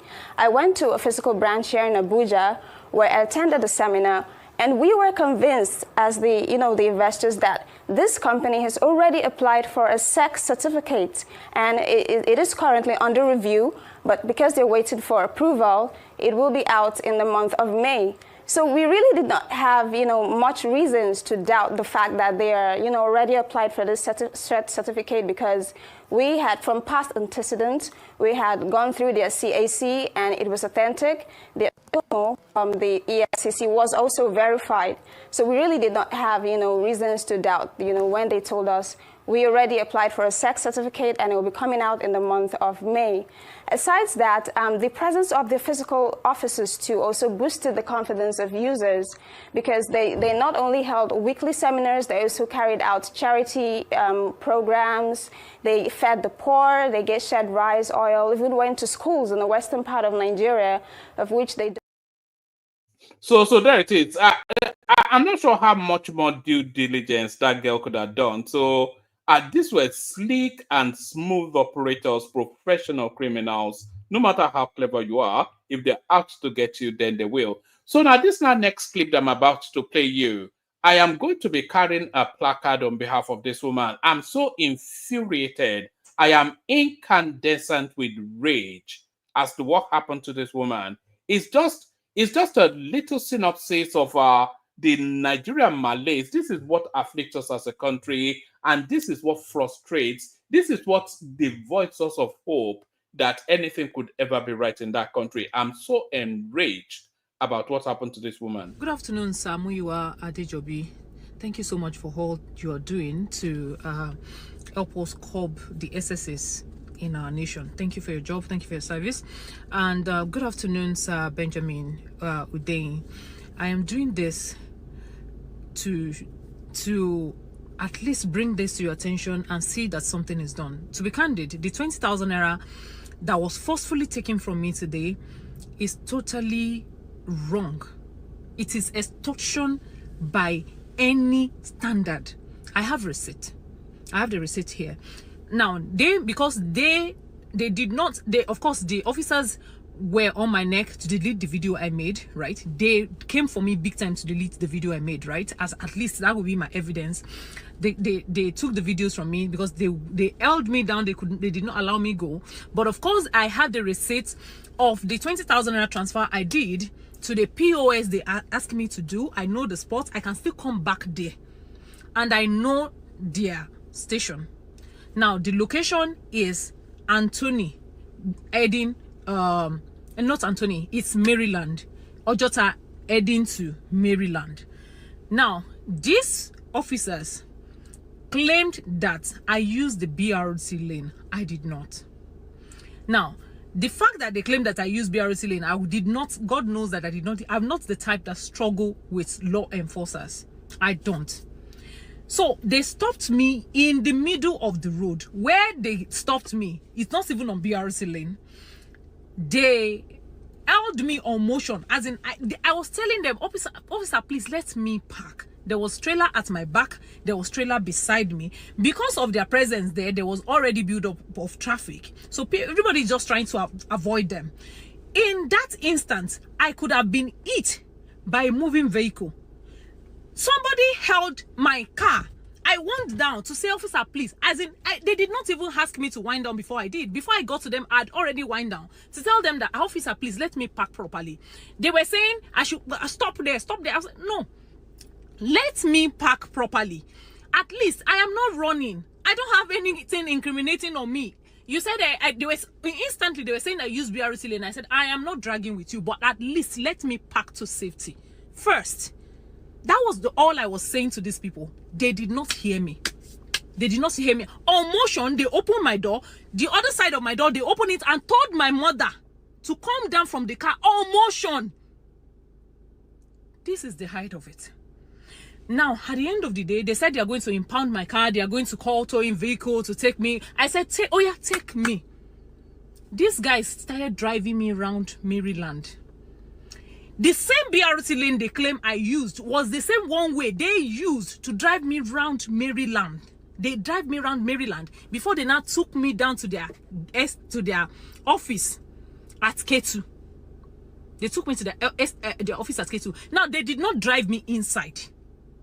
I was saying, take me inside. At least let me go and explain myself. Take me inside. They did not take me inside. They stopped me out there and forcefully extort 20,600 naira from me because I had to pay extra 600 naira to the POS girl. Now, how did this money come? Because for me, my nature, I will not give them a dime. It was my mother whom they had to negotiate with because I was unwilling to negotiate. I wanted to actually see the crime they said I committed. These guys, please, sir, if I need to come identify them, I am ready to identify them. Sir, please, I want my money back. That's 20,000 naira. It is unlawful. It should never be. And the fact that they even risk my life, sir, please, I am begging you with the name of God, with everything you hold there. This is the first time I will ever come against a law enforcer. I have been the one shouting about the progress of the state, talking about how Nigeria can be better and all of that. And now I am seeing this. Please, sir, please use your good office to help me get my money back from these people. As of yesterday, some officers around Akim Dixon, I was coming out from Lekki Phase 1. I used Akim Dixon to turn back at Lekki, at the second entrance of Lekki. I did not use a one way. They pulled me there. I'm talking about Lagos Island now. They pulled me. They pulled me over. Now, that one, I'm not even saying anything because the way they pulled me over, the officers did their job the right way. They pulled me over and they stopped every vehicle to make me park properly. If that was all that happened today, I would not even have any problem. I would not even be complaining that anything was taken from me. I would just sort this thing the normal way and just go. But I did not commit any offense. Yesterday, I did not commit any offense. But of course, because those guys were professional in their approach, I let things go. But today's own was total extortion. They extorted me of my money and they still endangered my life. Sir, please, I am begging you. Please use your good office to help me get my money. I want that money back. Not because I cannot give 20,000 naira out when it's, but that particular 20,000 naira, this is cheating. This is pure extortion, and it should never happen at all. You see, I was quite upset when I saw that, because you could see that woman, she was struggling very hard to hold on to her composure. I think you could not hear that in her voice, and I can really identify with what she was saying. You know, just the sense of being cheated and feeling powerless, and just being ridden over by either somebody or the state is something that rankles. It cuts to your inner soul. You know, that thing within all of us that we feel that when the moment comes, you have this special power within you that will overcome that sort of attack. It blunts it, and it kills a little bit of something out of within you. It kills you a little bit when things like that happen. You know, you become jaded, and then you become you know, it just takes something away from you. But I really felt for that woman. But then, of course, there's only one way to respond to that.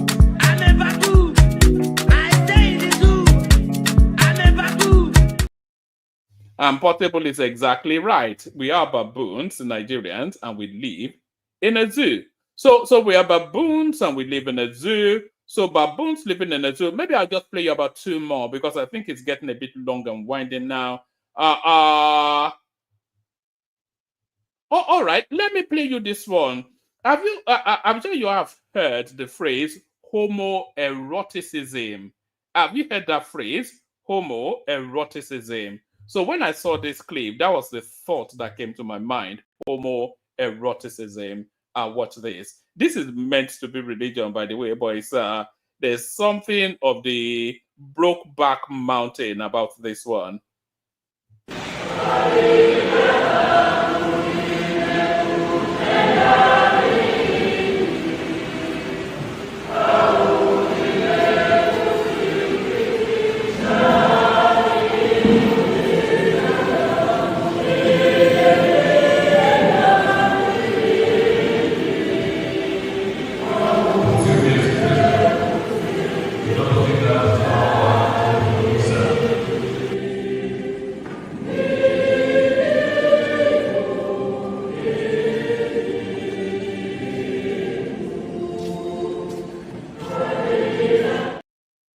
Yeah, so there's something quite disturbing about that. There's something of it's almost like a sexualized sort of I'm not quite sure what's going on there, but it's not right, whatever it is. So still within that theme park, when I saw this clip that I'm about to play you now, the thought there's only 2 words that came to my mind when I saw this clip that I'm about to play you now, and those 2 words are I concur. So you tell me the words that come to your mind after you've watched it. But when I saw this next clip that I'm about to play you now, only 2 words came to my mind. I concur. Without actually getting completely caught up emotionally with something which is really completely wrong. Well, as I say, there are people who would vehemently disagree with you. So I'm just going to make that clear. So right. So I concur. I agree with everything that guy has to say. You know, they say a broken clock is right twice a day. Even a broken clock is right twice a day. So if the clock is stuck at 10 minutes past 12, at 10 minutes past 12 a.m. is completely right. 10 minutes past 12 p.m. it is completely right. So Donald Trump, for all that is bad about him, when he insisted that male means male, there are only 2 genders, male and female, it's just a hallelujah moment, because we're getting a little bit confused somewhat.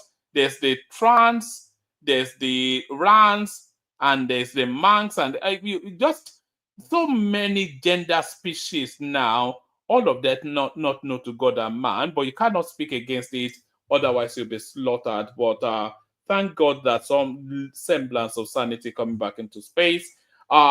Semblance of sanity. Let me play you just 2 more and then we'll move on. I'll play you one political, one human interest. Let's do the politics first. Madam Nasru said that President Tinubu is the most corrupt, or the APC government is the worst government. When did he realize this? Is it because he is not a minister today? I mean, this was the same gentleman, I said, this was the same gentleman who rallied around for President Tinubu, candidate Tinubu first, who insulted all northern leaders for President Tinubu. Professor Ango Abdullahi, who signed the certificate of El-Rufai from the university as the leader of the Northern Elders Forum, he insulted him, calling all the northern leaders who are the elders, that he is an elder, 62-year-old man, and that whether anybody likes it or not, Tinubu must be elected. Now, God in his infinite mercy answered that prayer and call from El-Rufai. Now he was promised to be a minister. He didn't become a minister. So I want, this is an elitist thing. I want you to understand, all the members of public to know that it is about us elites. When the elites lose out, they start screaming. Because if Nasru were made a minister, today he would have probably been at the forefront of insulting people. But he lost out, and he cannot see it as an act of God. The same party that made you governor for 8 years, all of a sudden, because you're out of it now, out of governance, you start insulting people and so on, bringing divisiveness into this country, talking about North, it is not nice. This is the same northerner who said that whether the northerners like it or not, it must be Tinubu. Now it's Tinubu. So what are we talking about? So I want the general public to understand that elites, political elites in this country, we are one and the same, and most of us are dishonest. Most of us are disgruntled if we are not part of the government. I keep saying, Mr. Abati, probably our paths have crossed somewhere. And I'm sure in the public's face, you must have seen my face before. I was in the House of Reps between 2007, 2003, 2007. From that time till date, I had not been in government. I am one of the pillars of President Muhammadu Buhari from inception, when Nasru El-Rufai was in PDP, minister in PDP, who called Muhammadu Buhari all sorts of names, who called Muhammadu Buhari that he did not know the difference between Apple computer and Apple to fruit. The same person, who joined us, and then now when things are not going on well with him, he's coming out to say all these kind of things. I want the public, that's why I want the people to start seeing us in what we are. I didn't get any government position. I never ever stopped defending the government of President Muhammadu Buhari. And I will never stop defending the government of Bola Tinubu. There are challenges, of course. Whether we said that everything is going on in this country fine, no. There are a lot of challenges in this country as of today. But whether the government is doing anything deliberate to bring suffering to the people of this country, no. And Tinubu decided to bring some reforms. And anywhere you bring reforms, there will be challenges, there will be difficulties. So, and we keep asking for patience. Just the way we ask for patience, when Muhammadu Buhari was there, we will also continue to ask for patience when Tinubu is there as president. So there it is right there. The soundtrack to El-Rufai's political journey should be the Ice-T song you played yourself. So if you know, you know, and then if you know, that ages you somewhat. There's an artist, there's a rapper called Ice, A-I-C-E, and then the alphabet T, Ice-T. And one of his seminal songs is You Played Yourself. That should be the soundtrack to El-Rufai's political journey. So now, Nigerians and enterprise. Nobody more enterprising. Oh, there was one that I wanted to play you, but I'm not sure if I downloaded it or did I? Yes, there's nobody more enterprising than a Nigerian. So when I saw this next clip that I'm about to play you now, I was I was quite impressed. Let me just put it that way. Watch this. This lady is making attachments from plantain stems. Like this attachment you are seeing here is being made from plantain stems. Like, is that not amazing? Please, I want to know how you came about this whole thing. What process does this stuff pass through? Like from the stems to this attachment. How do you get to do it? The first step is to cut the stem. Yes, from the pseudo stem. When you cut out the trunk, then you slice it to smaller sizes. After slicing, you go through the extracting machine. Initially, we used to do manual extraction, but now we have a machine. So you go through the machine extracts it out, and then after that, we now comb it again manually. There is also a machine for combing, but we don't have that, so we do manual combing. After the combing, we now go for softening. So this particular attachment now can be used for your hair? Sure, this one I have here is from this. Wow! Yes. So they don't need to buy expensive hairs from outside the country again? Well, for now, this is expensive. Anyway, yes, because of the manual processes. So like how much is this? For this, the attachment of 150 gram is 20,000. Okay. Yes. It's not that expensive compared to human hair. No, not at all. It's far lower than human hair. And this is made from plantain stems. Yes, and it's reusable. It's reusable? Yes, several times. The more you use it, the more it becomes even more beautiful. So come. Let me carry the camera. Come. Let me show you guys something. So this particular lady here is using it to make her hair. The one she's using is being dyed. As you guys can see, this is the one she's using right here. It's being dyed, and that's what she's using to make her hair. And you can see how fine it is looking. Wow. And that is plantain stems. Like, it's being used to make this. I'm short of words, man. This is one of them too. Yes. Wow. That's a dyed one. Okay, this is a dyed one. Yeah. How long does it take you to produce this from that stem to this particular level where you can actually use it to make your hair? If it's a cap like this, like to this level. For this, we can do one full one a day now. Oh, a day? Yes. Really? Yes, it can. The attachment can be produced within a day. Are you serious? Just a couple of hours, as long as the machines are there. Yes. Where did you get the idea of this? Well, some through research, then others through inspiration. Wow. This is something a lot of people don't know about men. See, a full video is going to be dropping. So there it is right there. So it's just the ingenuity of it. Enterprise, endeavor, all of these qualities is all embodied in the Nigerian. But in the Nigerian female, if you're looking for enterprise, endeavor, hard work capacity, and that X factor of that daredevil spirit, if you're looking for that heady mix of everything, there's nobody that embodies it more than an Igbo woman. The most daring, the most enterprising, the ladies with the biggest chest, and I'm talking in terms of the capacity to reach beyond themselves and achieve, you kind of find outside greater than an Igbo woman. Let me show you what explains what I mean. Nobody else would take this on outside of an Igbo woman because they're the only ones capacitated to reach beyond themselves in this manner. What this? How you doing? Fine, thank you. You're coming from? From Germany. Oh, I'm coming from Nigeria. No, okay, my Kenya motorbike. Actually, yes, my motorbike. You have a breakdown? No. I just thought that tired. Oh, okay. The roads are really bad. How tired are you? Yeah, plenty, man. The roads are bad. This way? It's just like this. There are some blocks on the road, so you might have to get down. Oh, really? Then remove the stones. Yeah. Then go and cover it again. There's nothing better coming this way. Are you crossing into the south? South, yes, yes. It will be even worse. Rivers. Oh my God. And you have to, and these are canoe roads. Oh, and they have to put my bike in the river. Exactly, yeah.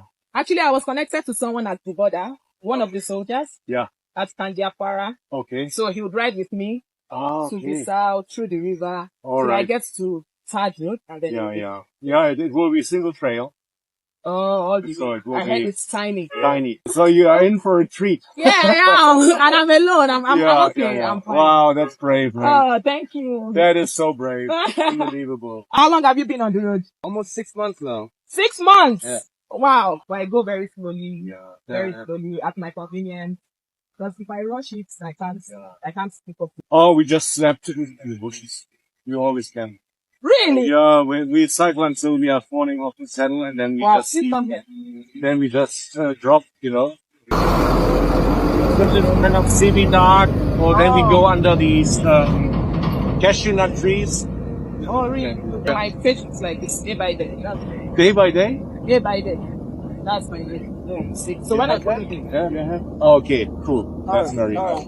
Have a safe trip. Man, so nice meeting you, and we'll take a good rest, It will be, where do you sleep? I sleep in hotels. Okay. I'm alone, I can't camp, so I don't have my camping stuff. So it's hotel to hotel. So you make quite some miles then every day? No, not every day. I don't travel every day. I can't.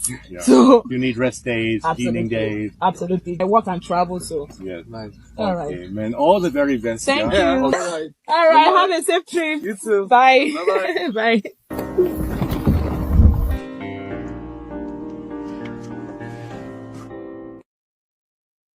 So I can't quite recall her name at the moment, but I've been following the adventures of that lady right there.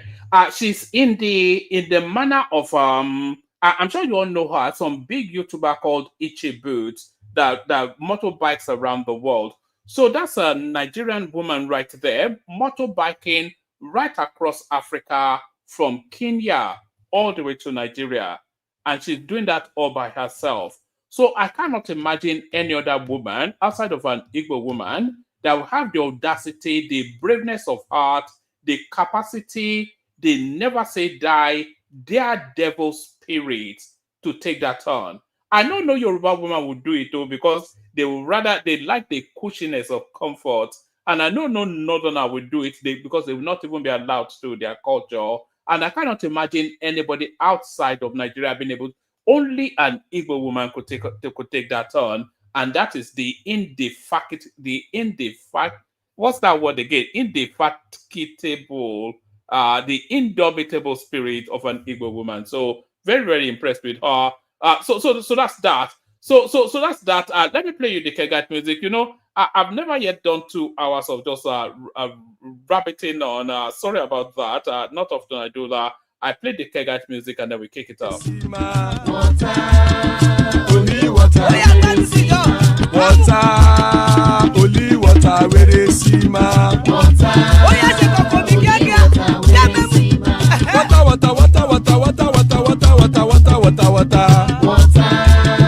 only water, where they see ma. Hapa o naido.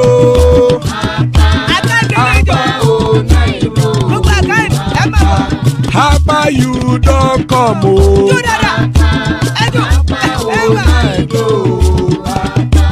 Hapa o naido.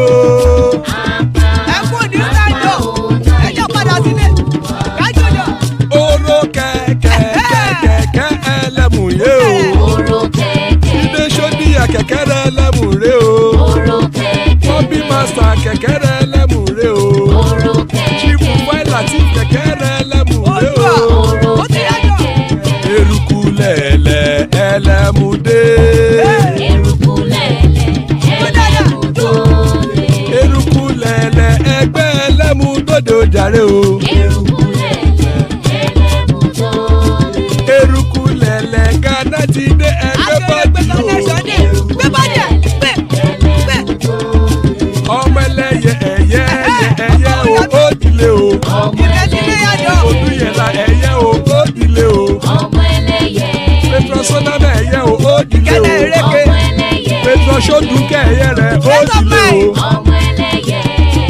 Ẹlẹ́kọ̀ ọ̀run mú ìní o.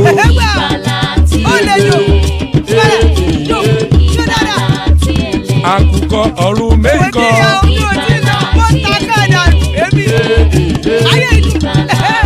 Ikú kò ní ríwà gbéṣe o.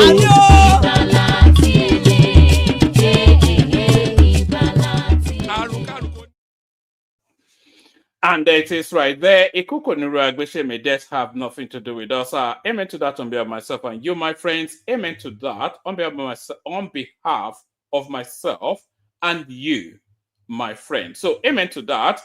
Joining us, Awodele Ishmael. So good to see you, Dele, right there. Let me mute you for a moment. So good to see you, Dele. Of course, the voice that you are accustomed to and you love so much. There's Baba right there. And equally a favorite voice, that's Zita right there. One for the ladies, Prince Daddy. One for the for the Sapele water. That's so I was only joking, Whoppy. So that's Rob Whoppy's joined us. So that's the assemble so far. Link in the comment section. Still plenty of room in the studio. Anybody also hop on. So anybody also hop on. There wasn't that much in the news, so we're just pulling it together to pull it together. We kick it off, start it off with Awodele, who was first in. So Dele, bao ni kilo nshele, how far? Wagwan. On mute.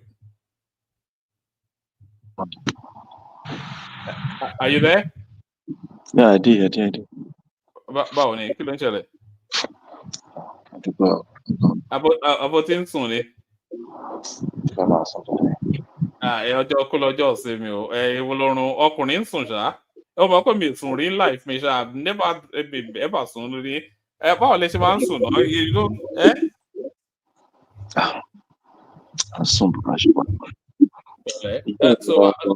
like 3 days kọ́ ni mo sọ̀rọ̀ tí mo sọ̀rọ̀ pa second time Tinubu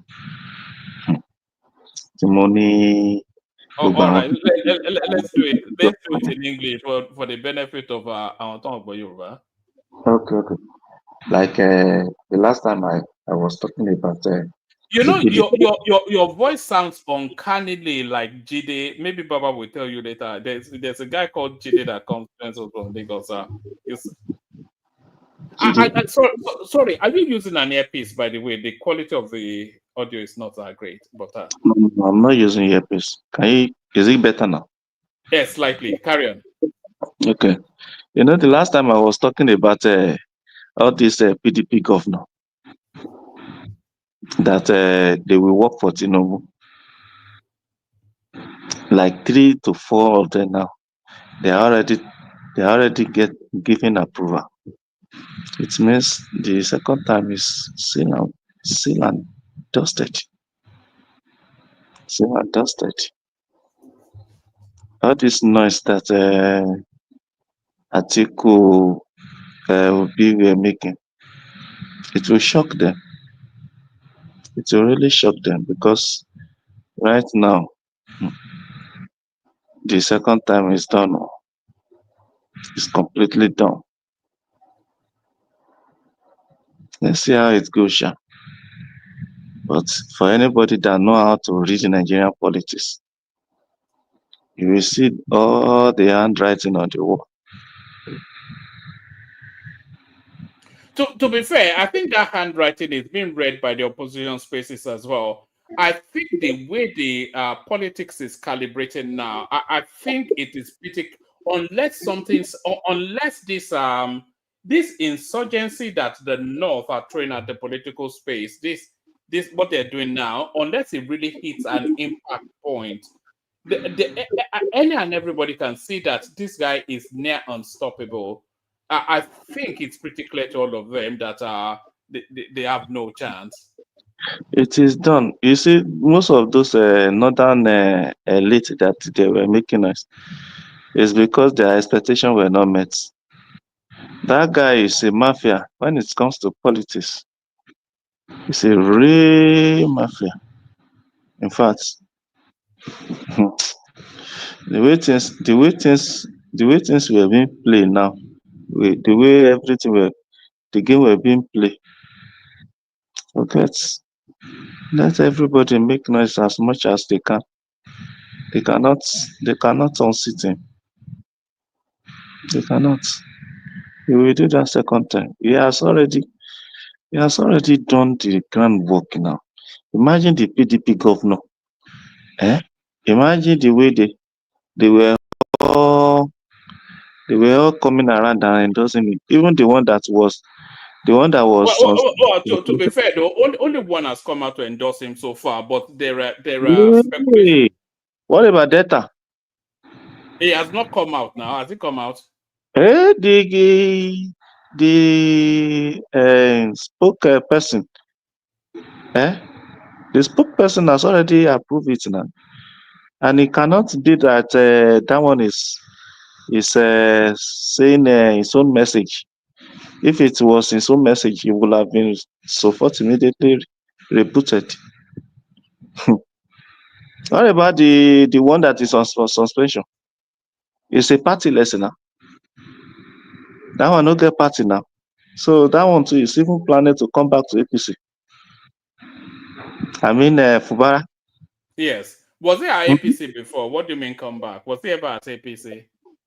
No, it's already because PDP is not accommodating him. So it's partyless. So there's nothing he can do.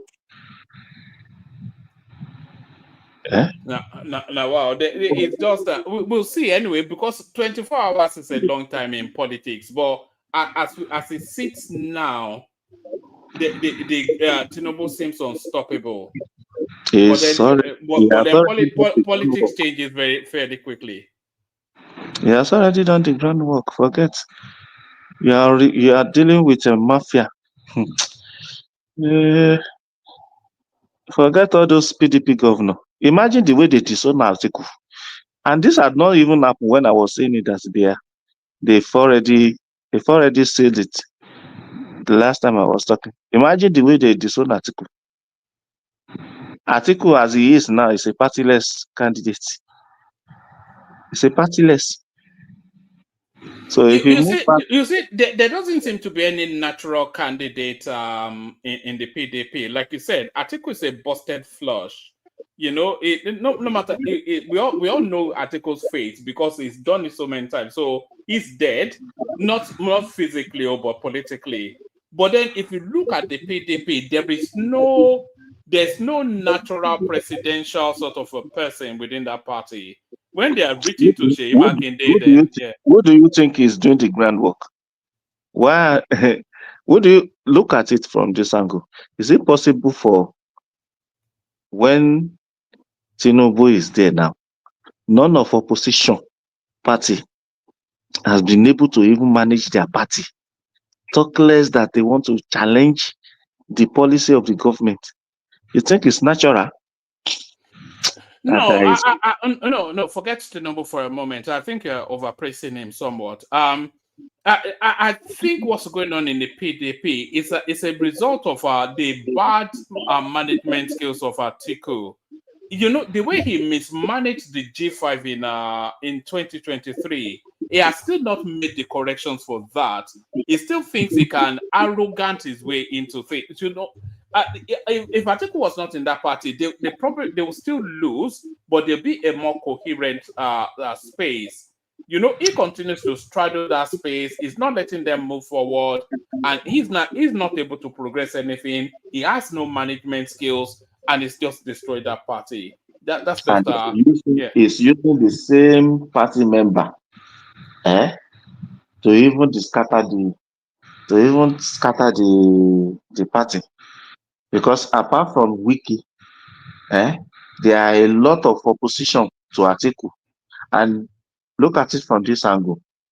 In PDP today, apart from Atiku, who can even a little bit have the money this thing to push for Nigerian presidency, apart from Atiku? Who amongst all of them? They don't traditionally spend their own money. It's usually one of those oil-rich states, one of those South states that funds them. Usually River State, yeah. Now, South, almost all the South, they are in support of Tinubu. Now, River is on suspension. So even at all, they are not going to use the money in River. They've already neutralized They've already neutralized Vivour. So how is PDP going to fight it? Ah, I gotta forget it.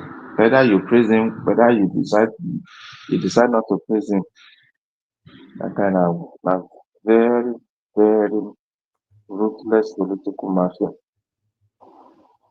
Ruthless political mafia. It's only if one has seen all this why in this modern democracy, who doesn't answer opposition? Just keep quiet and say, I think it doesn't even hear this.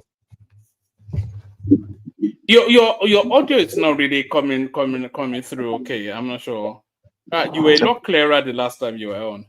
Yeah, that was what I was saying. That is the only politician as a president who doesn't even answer opposition, because you just see them as noise maker. No, well, he does answer them now. But Bayo Ononuga is always fighting them on Twitter. That is Bayo Ononuga. You see, when Jonathan was there, Jonathan come once in a while to to give response to opposition, most especially when Buhari never did. Now it was either Chiugaba or did it so many. No. Buhari did it so many times. Buhari came out into the media. Buhari throughout Buhari's tenure, he only spoke to the media 4 times. Let me tell you when he came out. When Obasanjo wrote a letter, right. Buhari came out and directly answered Obasanjo. Directly answer Obasanjo. I don't recall that, but yeah. This popular phrase when he said, "Where is the light now?" After spending $9 billion on electricity, where is the light?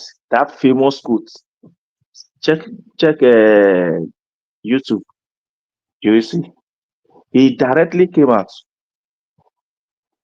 Whether Atiku, whether Peter Obi, whether Obasanjo, nobody has deserved, for as far as Tinubu is concerned, nobody has deserved his response.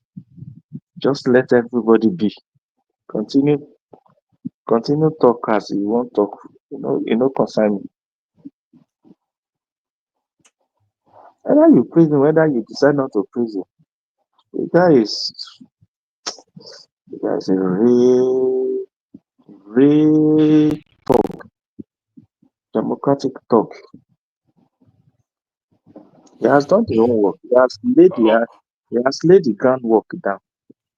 Imagine the party, the opposition who's supposed to be fighting to win this thing. The governor is recruiting the potential. No, it's not even that. It's more that there is no real standout opposition. If there was a standout opposition figure, then the narratives will rally around them. It's because there's no. You have still the same protagonist. You have Atiku, Peter Obi. You don't even have Kwakwanso anymore. And then from Atiku, Peter Obi, then you start to go to Showore and people. So there's nobody out there really that seems like Peter Obi. Peter Obi now too is partyless. What do you mean? Did he leave the Labour Party? He didn't leave, but he's not potentially active because the Labour now is into 3 factions. If he win one faction now, okay, how's he going to do with the other 2 factions? And when it comes to that issue, it means it will be subject to litigation. And when it's subject to litigation, it's definitely not even sure if you are going to be a standard bearer of the party.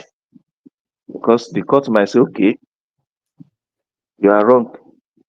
Your own faction is wrong. Definitely, your party doesn't have candidates.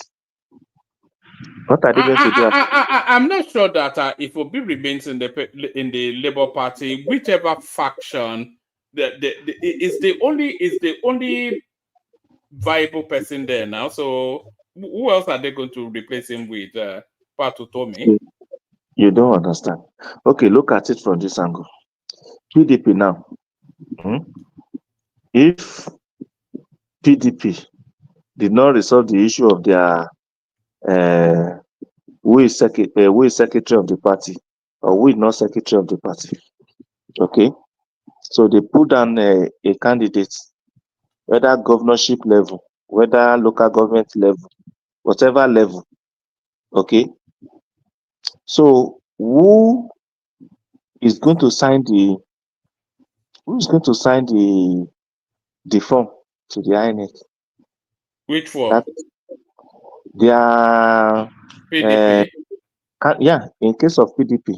I don't think that's a big issue now. When the moment comes, they'll sort that out. That's not anything. That is what I'm saying. If you decide One man, can you hear me? Yeah, I can hear you. Okay, were you hearing me before?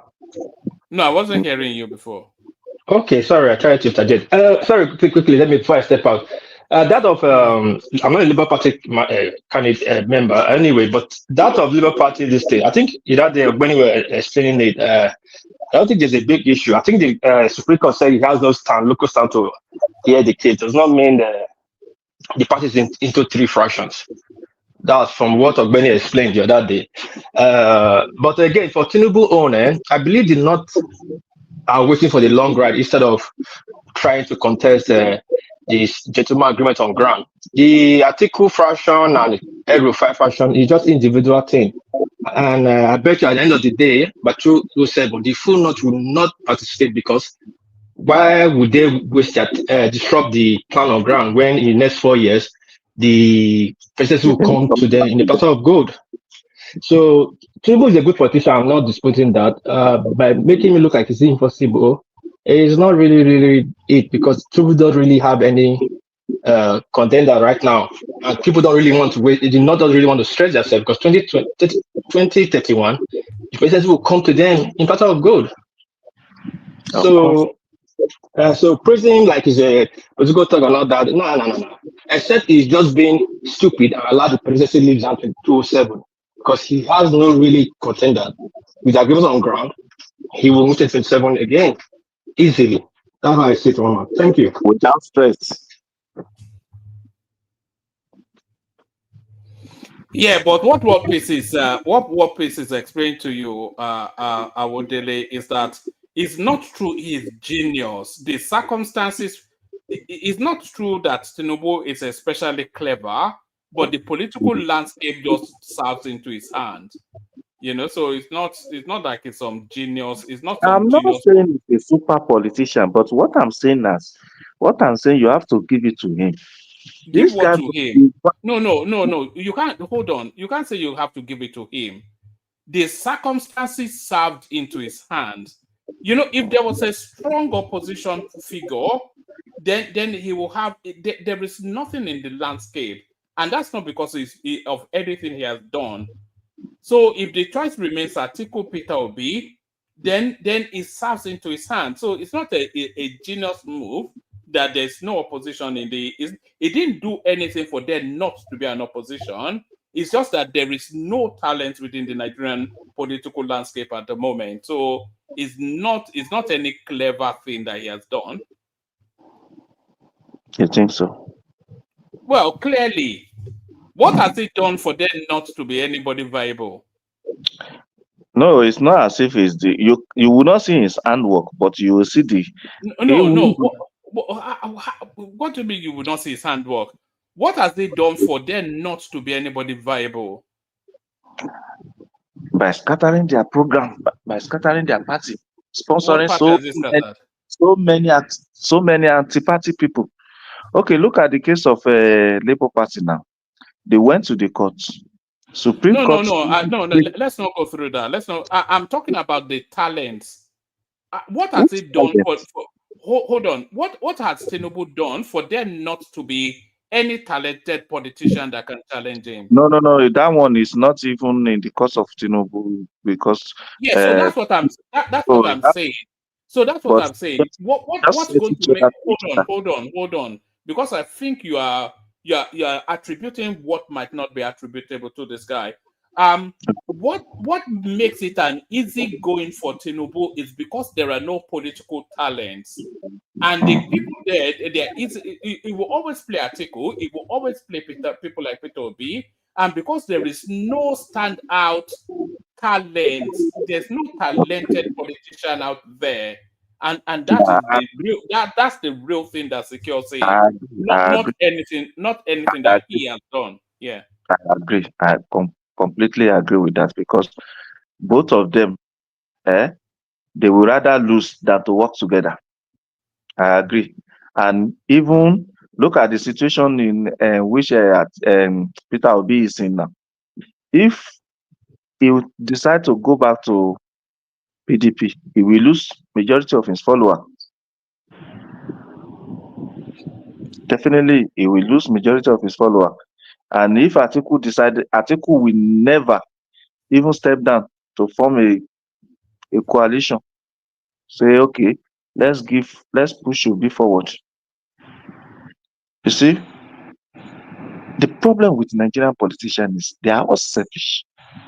Selfish, self-centered, only about themselves. But that's the nature of the politicians, though. I don't think it's especially Nigerian. Donald Trump is an example. It's the nature of a politician. A politician necessarily has to be a narcissist. Okay, now let me now remind you. In 2015, when APC comes together, you think by that time, Tinubu doesn't have ambition. But yeah, he has the ambition now. Everybody buried the ambition so that they sacrifice their own ambition so that for the common good, they can achieve the common good, which is rallying around somebody they know potentially can win. Oh boy, those people they are not political. They are not political heavyweights. No. That was a different time and space, though. And they rallied around Buhari because Buhari could win, because Buhari still had he had the mystique around him. But there is no figure that they can rally around in the opposition space that can win now. If they rally around, that is exactly what I said now. That they are all selfish. Individual ambition. No. Forget it. No. I'm not talking about the selfishness. I'm talking about the personalities. In 2015, Buhari came in under the banner of a Spartan man, a disciplinarian, a non-corruptible man, all of those things. So he had star qualities then, which a lot of people could rally around. But there is nobody now. If there's nobody that anybody can drop their ambition to now that can win. If they all drop their ambition for Atiku, he would lose. If they drop their ambition for Peter Obi, he would lose. If they drop their ambition for Kwakwanso, he would lose. So there is no talented, there is nobody that inspires hope or confidence or generates anything. So it's a different dynamic. So if there was an outstanding personality, everybody would drop their ambition.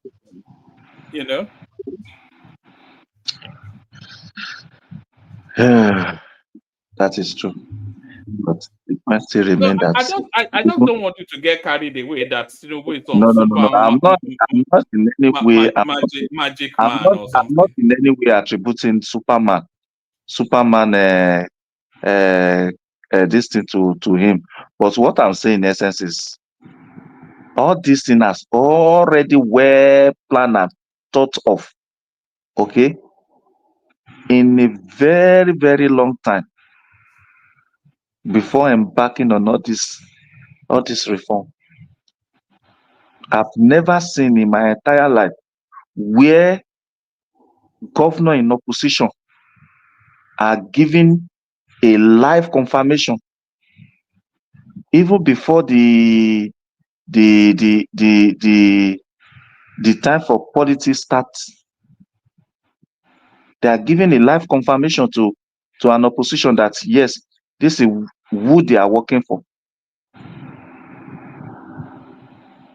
This has never happened, honestly. It has never happened. And the way Nigerian politics... And why do you think it's happening? Why?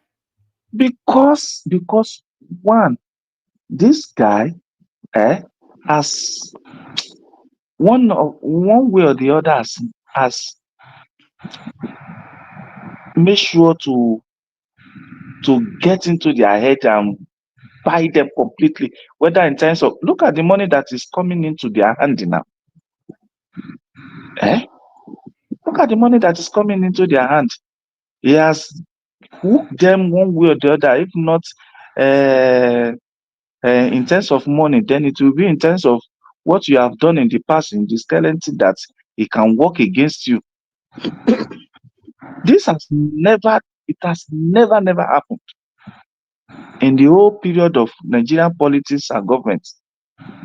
It has never happened. All right. I'm not sure it's anything to do with Tinubu, though. It's about anyway. For me, it's about expediency. It's expedient for them to take that position. Their party is nearly collapsed. There is no personality in the party. The party even barely exists. So it's just the expediency of it, rather than it's not anything to do with Tinubu. It's just the political landscape the way it is. As much as I want to believe that, then I also know for the fact, okay, this has never even happened. Yeah, no, you said that, but it's the expediency that leads that, not anything to do with Tinubu. Okay, let's keep our finger crossed and continue watching how things is going on, how things manifest, because you still see a lot of unusual politics coming into play in this remaining 2 years. You will see. You know, the politics that will make Tinubu win. As far as I know, okay, you can never be in a party that give you the platform and still be talking in affirmative that you are not working for that party.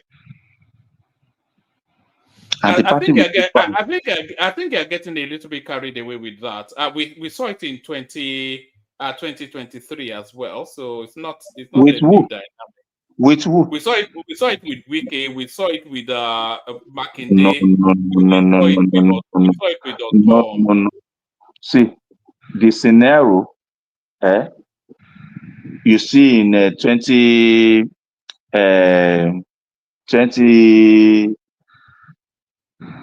which year was 2023, okay, has nothing to do.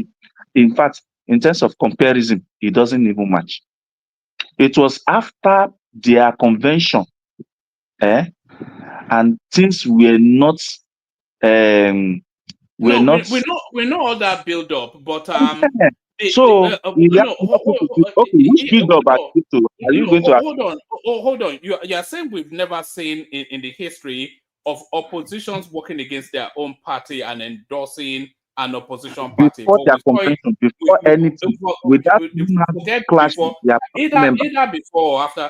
You are talking about extenuating circumstances. So if you're saying that those were the extenuating circumstances, then what I'm saying to you is that the extenuating circumstances now is that the PDP is directionless, and these people now, for reasons of expediency, it serves their career more because there's no viability within their party. You know, if there was viability within their party, then they will fight for it now. But there's no viability, so that's the expediency there. Ditto the convention, so it's not anything new. It's almost what we saw in 2020. It's just a normal thing. It's just a normal thing. And as in, it's a normal thing as you are putting it now. There's nothing special. There's nothing. It's not anything unusual. We saw it in 2023 when 5 governors worked against their party. Whatever circumstances led them there, they worked against their party. And we're seeing it in this instance as well. Some governors are coming out to say they are going to work against their party. So it's not a new space. Okay. Let's see. Let's keep watching. Let's keep watching.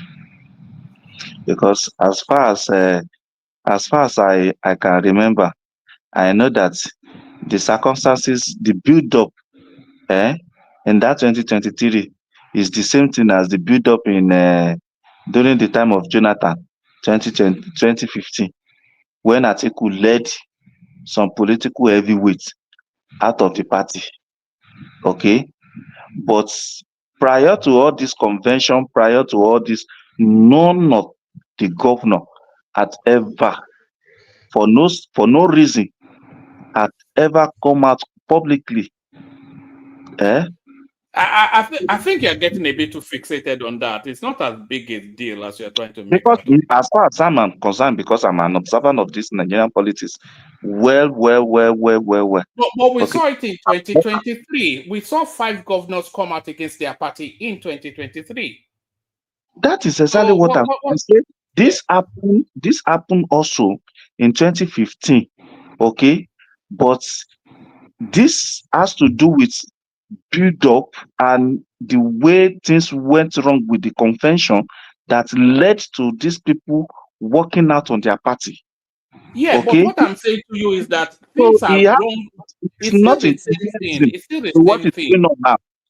No, it is not still what is going on now. It is what I'm saying to you. So the circumstances now that if PDP was strong, if it was a coherent, well-organized party with a strong candidate, would they come out against Tinubu?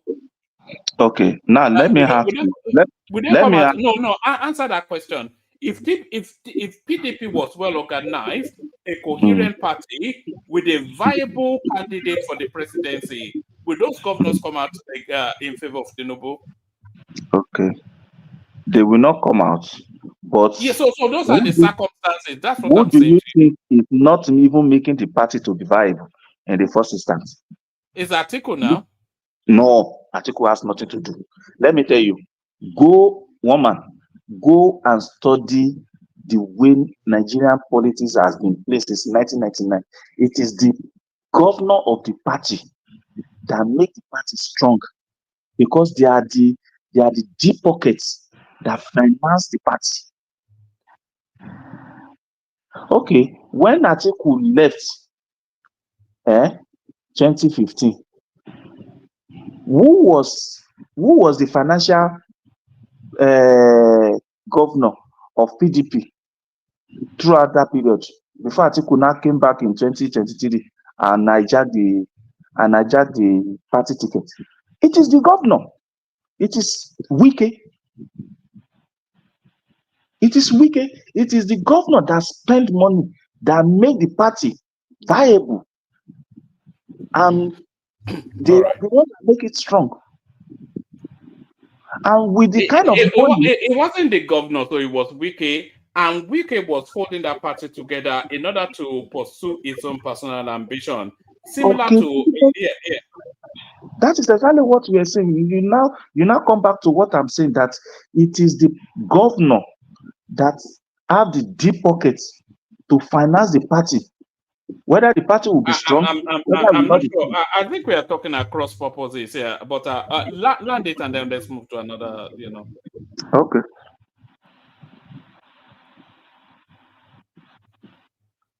But all this Tinubu is a genius. I don't buy that. No. It's not a matter of Tinubu is a genius. But what I'm saying now is he has created so many damages in opposition so as not to be. How has he done that? By sponsoring each other against each other. No. The damage in the PDP is a carryover from the damage in 2023. Yes. And that damage is a consequence of Atiku not managing Wike very well, and that is still what is still hemorrhaging that party till today. So it's nothing Tinubu did. It's Let still me that ask you damage from something. 2023 If that is it still happen, hemorrhaging that party till today. let me ask you something. If it happen now that Atiku, Atiku forgone his presidential ambition, Yes. do you still think PDP will still be able to even present somebody that will be It's able to it's too challenge? late now. It's too late now. They've left it too long. It's Okay. too late. You know, as soon as that election finished in 2023, they should have started to clean house immediately. And even I'm not even sure. Do you know who the chairman of PDP is? Nobody knows. It's a party without a structure. It's a party without a structure. Is it Damagum still or whatever? Nobody knows. And the party is a rudderless party, and it's that damage from 2023 that is still carrying through. So it's not anything that Tinubu did. It's Atiku mismanaging that party. As far as that Damago is even concerned, do you know that it's even a candidate of Wiki? Yeah, I know now. They're still fighting for the control of that party. If Wike wants to control the structure, Atiku wants to control the structure, Saraki wants to control the structure. So why would the governors not just abandon it and say Tinubu carry on? So it's nothing to do with that Tinubu doing anything. It's actually Atiku mismanaging that party. Okay. In my opinion, I may be wrong, of course. I agree with you, but me, I'm still seeing Tinubu's hand, because if not, okay, he's using Wiki very much so to destroy that party, because he knows that Wiki is just a tool that can.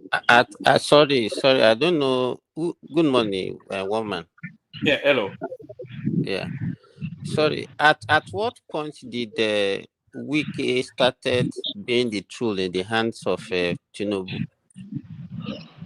As at the point he appointed him as minister, you see that potential in him, because after he lost out, the potential, he was already working against the party before Tinubu won the election. So what potential did he see? Yeah, and you still don't agree with me that there have been a political arrangement after that 2023 when he lost out, and decided to work with Tinubu with his 5 governor in his camp. You still don't see that handwriting on the wall? No, I don't see any handwriting. Anyway, maybe I'm reading it wrong. Okay. Because me, I'm seeing the handwriting. Immediately he lost out. Because even from what he himself said, they have to go into, okay, who is the potential candidate that can win? Because the biggest political mistake we can do is to work for a candidate that will not win. And that will also... The reason why I ask you at what point was this? After their after their primaries in PDP that time, even Wike lost.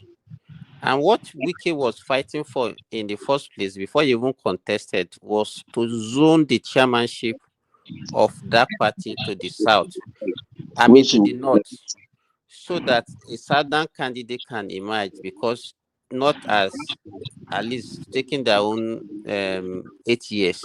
But when that one did not work out, and Atiku wanted to contest, he also contested, try his luck. But when he lost, he was even waiting for Atiku to make him the vice president. If all those ones had worked out, do you think he'll be saying that No. Then there was an arrangement with... Now, first of all, Atiku will have been able to manage the crisis. So the circumstances of now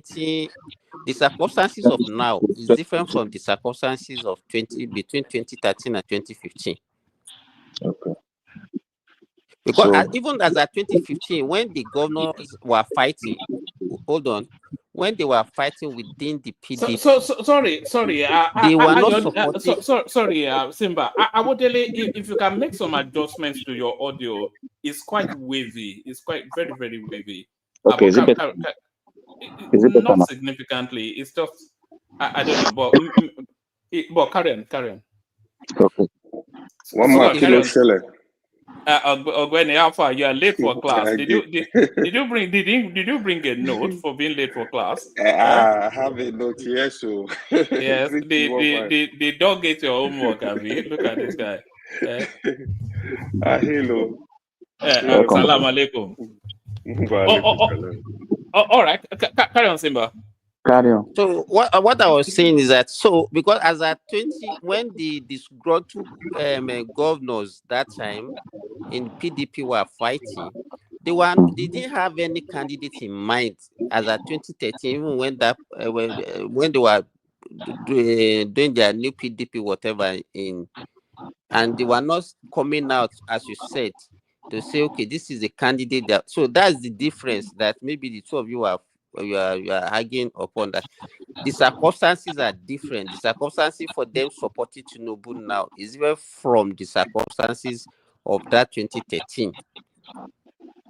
But what me I'm saying, you see, right from the time of Obasanjo, okay, majorly the governors in PDP has always, because in fact, from the inception of this republic, the governor have always been the sole financier of the party in their states.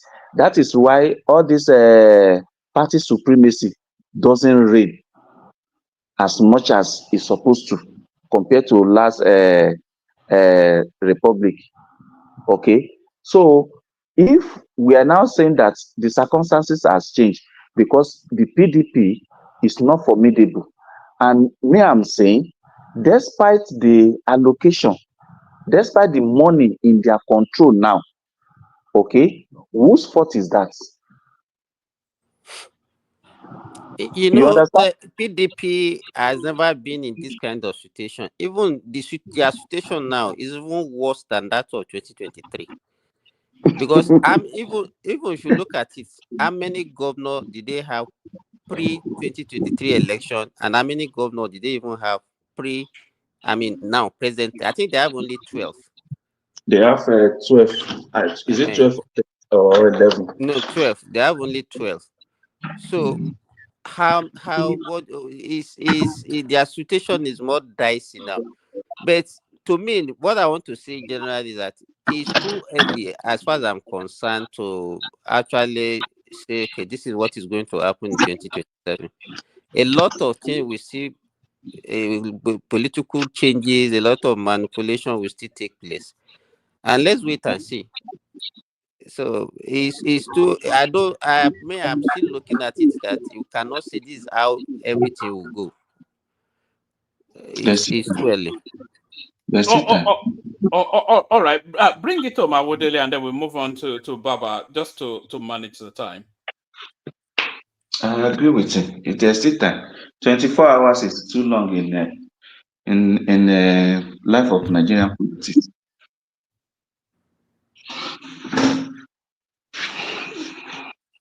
All right. Thank you, Awodele. There's too much background. That's better. There's too much background rattling about there. So thank you, Awodele. Stay with us. We go on from you to Baba. Hopefully, Baba is ready for us now. Baba, you're up next.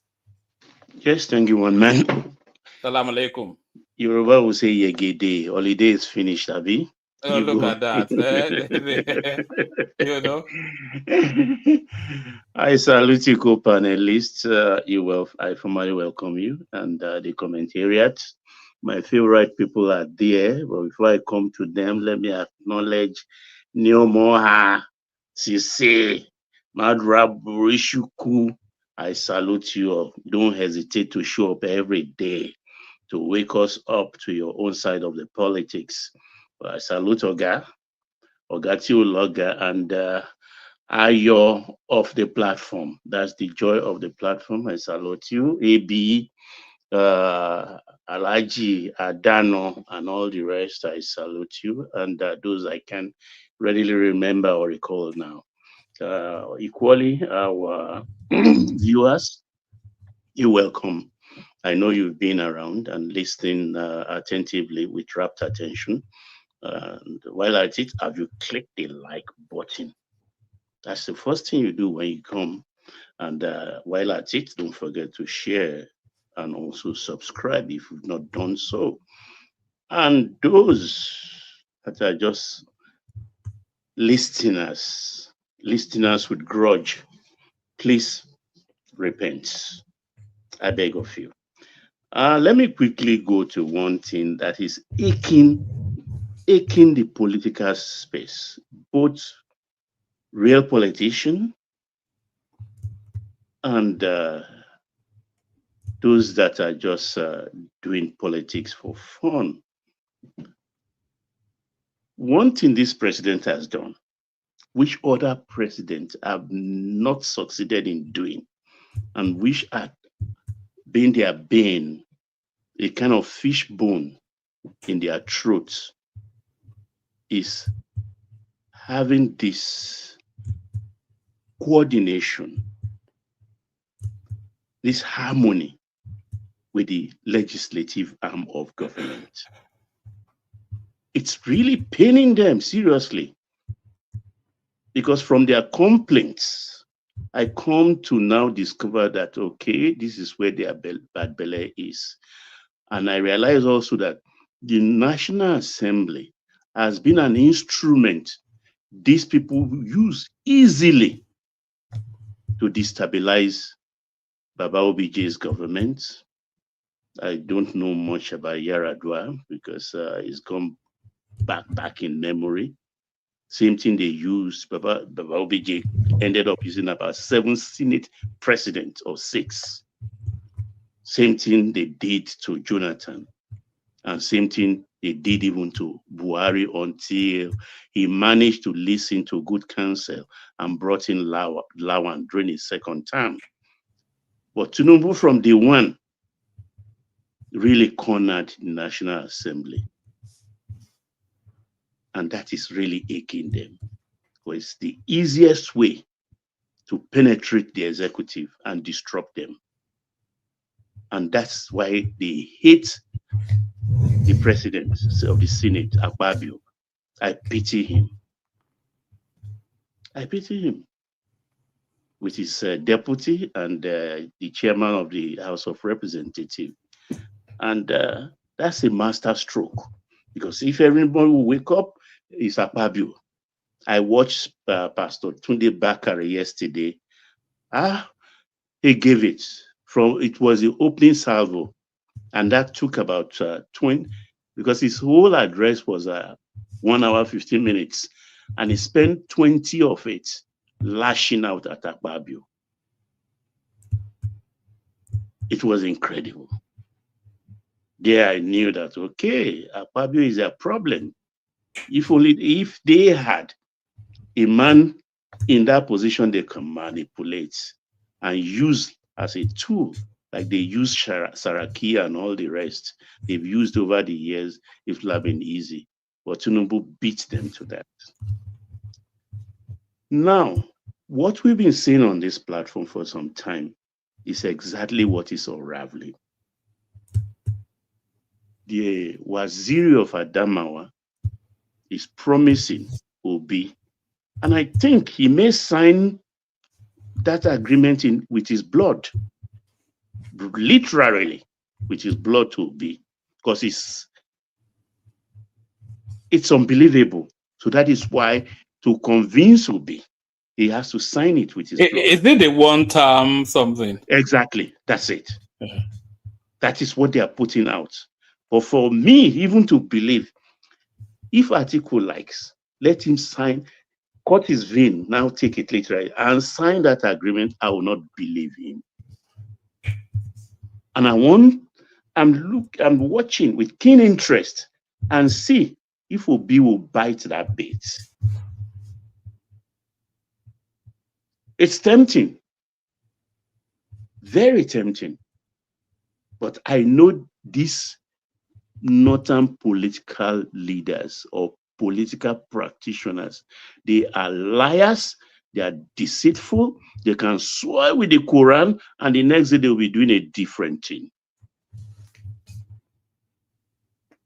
For me, that idea is dead on arrival, because in as much as it looks very fine and workable, but I know if they even won in 2027, they will find an excuse to extend their presidency for a second term, and that will finish off Peter Obi.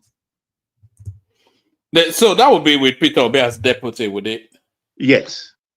And Baba, if peradventure, let me just finish. Let me flow and finish.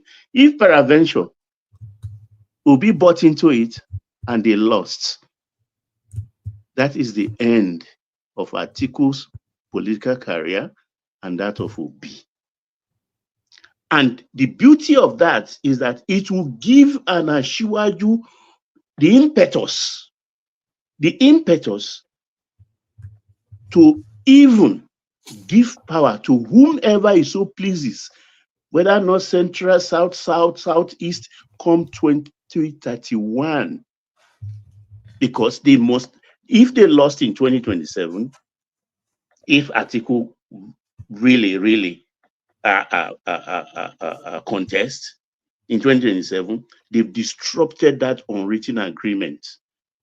8 to the south, 8 to the north. So Tinubu has impetus to say, you people, you didn't follow it. So and anybody can contest and anybody can win. You've left it open. It's going to be a contentious issue.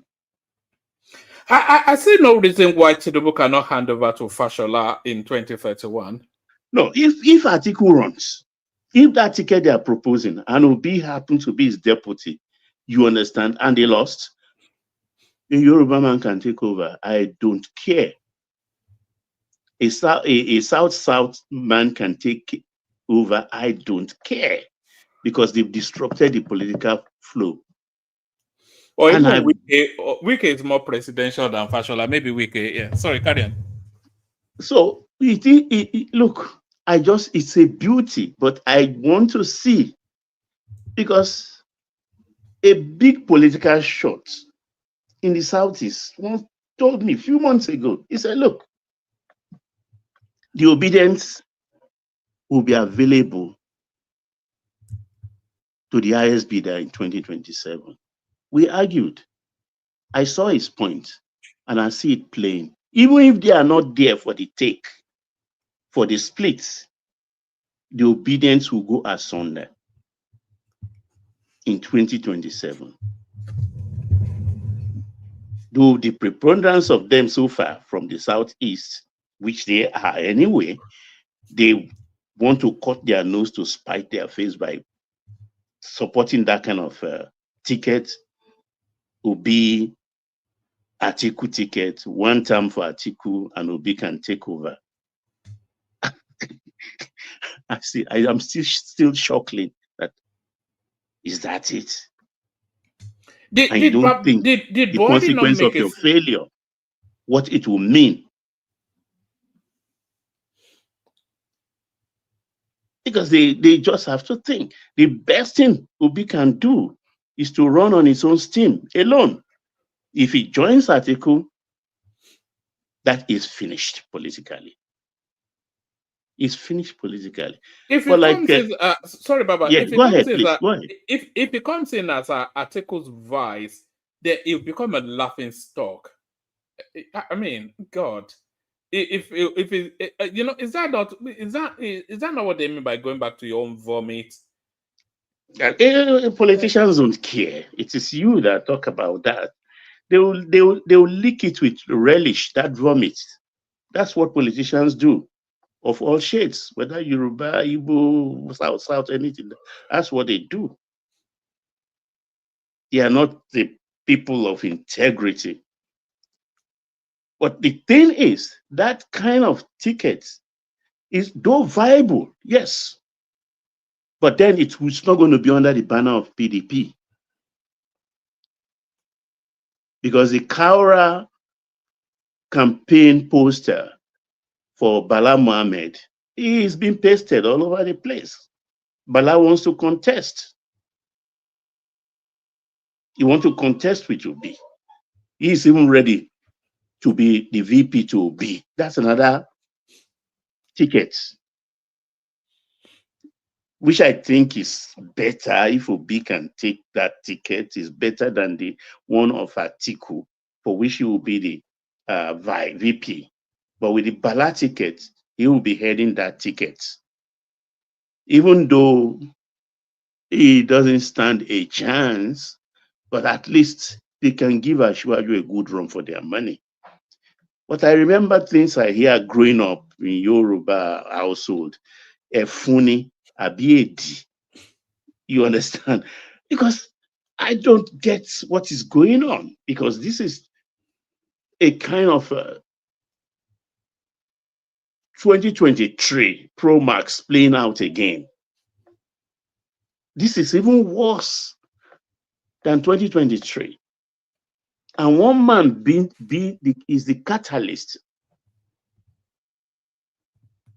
of all of this, which is Atiku. Why he cannot subsume his own ambition? Anyway, what does he know? He doesn't know how to groom people.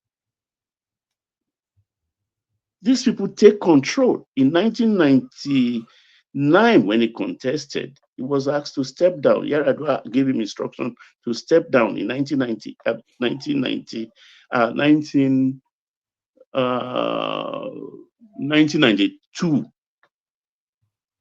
Yaradua gave him instruction to step down, to make it to create an easy path for MKO. So it's always been like that. He cannot create something, yet he wants to be president. So SDP is the party where he will go. That's where he's going to end up. Atiku will end up in SDP. So Obi, the beautiful bride, will either team up with him or team up with Bala Mohammed. And the rest of the PDP will know how to manage themselves. What the remnant of whatever Wiki has to do with that one, who knows? So it's very interesting. Is the silly season come early? Maybe the climate, what do they call it now, is affecting our own political atmosphere. That's why the silly season is starting so early, almost 20 months ahead, and about 14 months ahead of schedule. It makes it very, very interesting. So if Efunia be a Dini, and that is the same thing that is troublesome listening to GBADEBO talking about making Yoruba the lingua franca of Lagos State.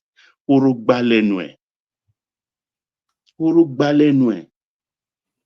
If he wants to even be recognized as a viable candidate, there's no problem to that. He should go learn Yoruba language. If he's not interested in politics, well, he shouldn't bother. It doesn't matter. He comes from a family, a reputable family, a distinguished family, and the son of their family, it's a jurist, eminent jurist. So fine. But if he is in politics, Lagos politics particularly, as a Yoruba man, he should go learn the language. That is the language of the people. If he thinks he can ride on the back of the non-Yorubas in Lagos, he's fooling himself. Ekalesa. Hey, BT, Baba mi mo ki o. I have a quick question for you, sir. Go ahead, John. For you to get that kind of title, you must be Ogboni now. That's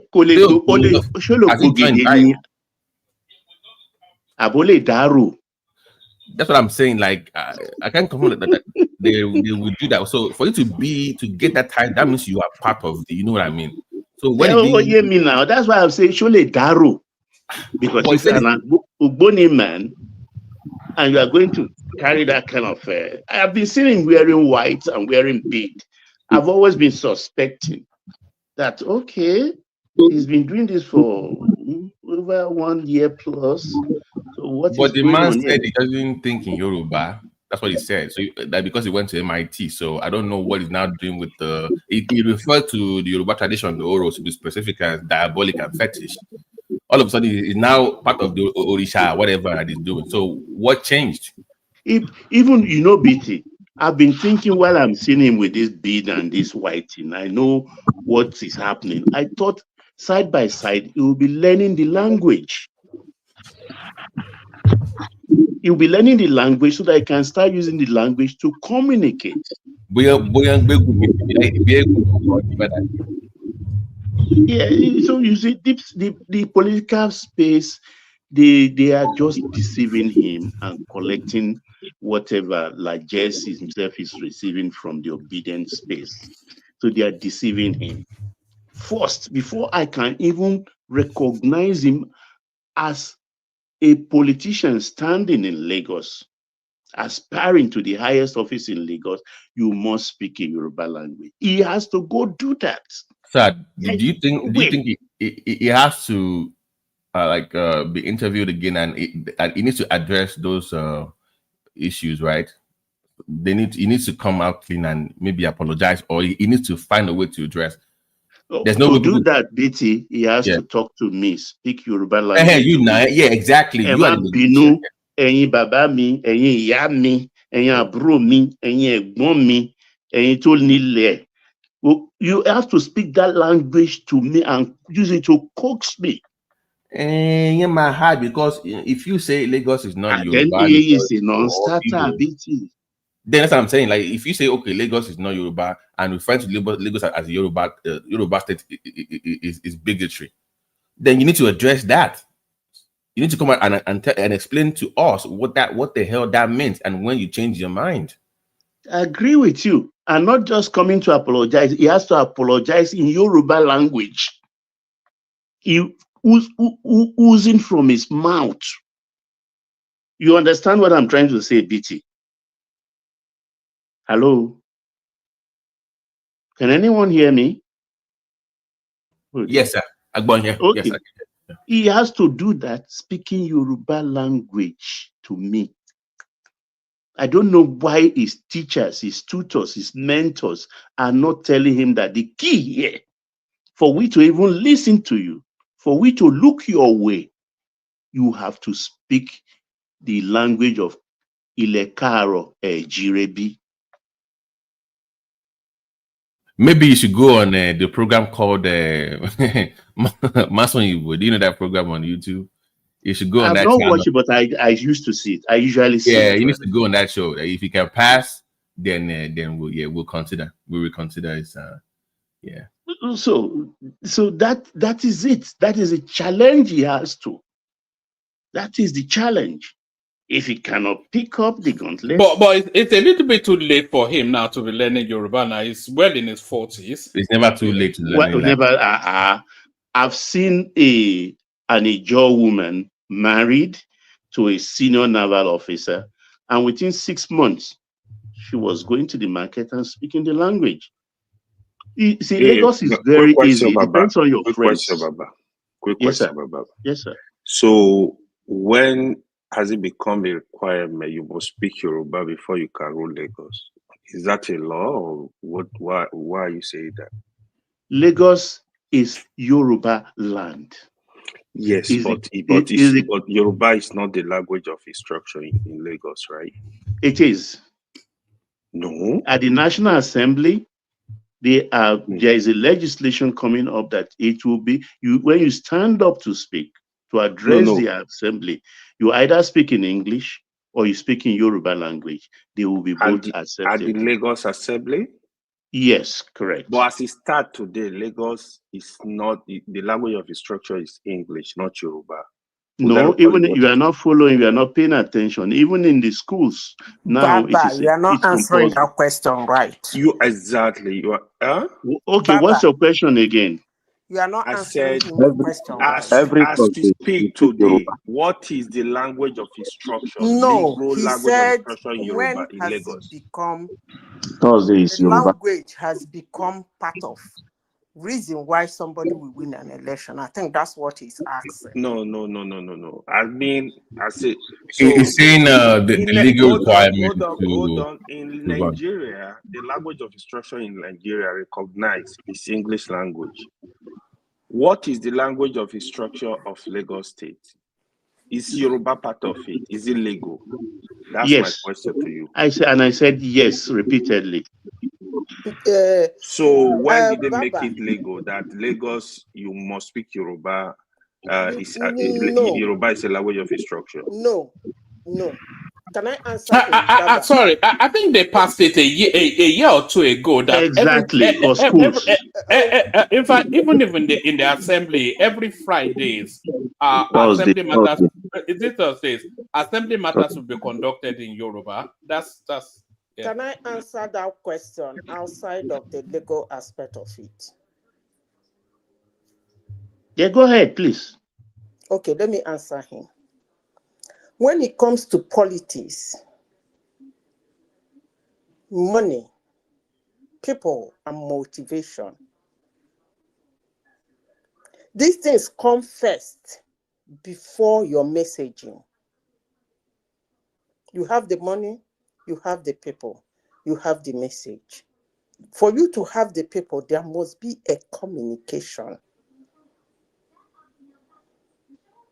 So when you go to Lagos and you are contesting for the governor of Lagos State, you have to get to the root. That's the grassroots. You cannot go to the market to campaign and get an interpreter. It's not done. It's not that somebody says your requirement must be that you have to speak Yoruba. That's aside. It's not necessary. But if you are technically forced to speak that language to get those people, because there is a way, language is a kind of companion.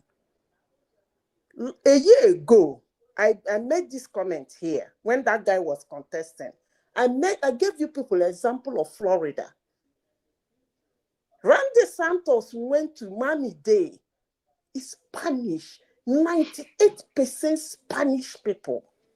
He went there to campaign. When he opened his mouth and started speaking Spanish, Spanish is not a lingua franca in the United States. The crowd went wide. For the first time, a Republican won Miami-Dade. Go and ask. He won that election in double digits because Miami-Dade has the highest vote.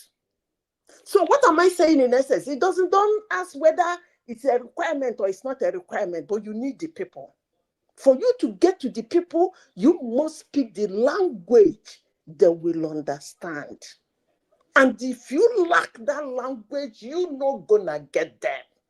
It's not a academic something. Forget about it.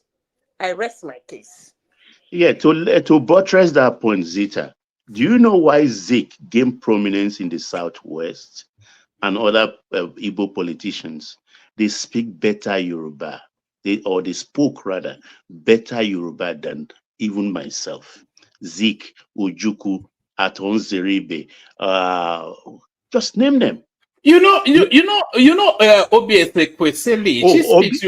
She speaks Yoruba excellently. What do you think before? What do you think before? I was surprised when I heard her speaking Yoruba. I was shocked even. And all of them speak very, very good Yoruba language. So if they run for, it's like, Nigerian law says if you move anywhere within 1 year, you can run for office anywhere. I'm not going to move to Sokoto and say, because, hey, guys, I've been here for 1 year. I'm going to run for office. And they still speaking English to Renshi. Yeah, if you don't vote for me, you big get no.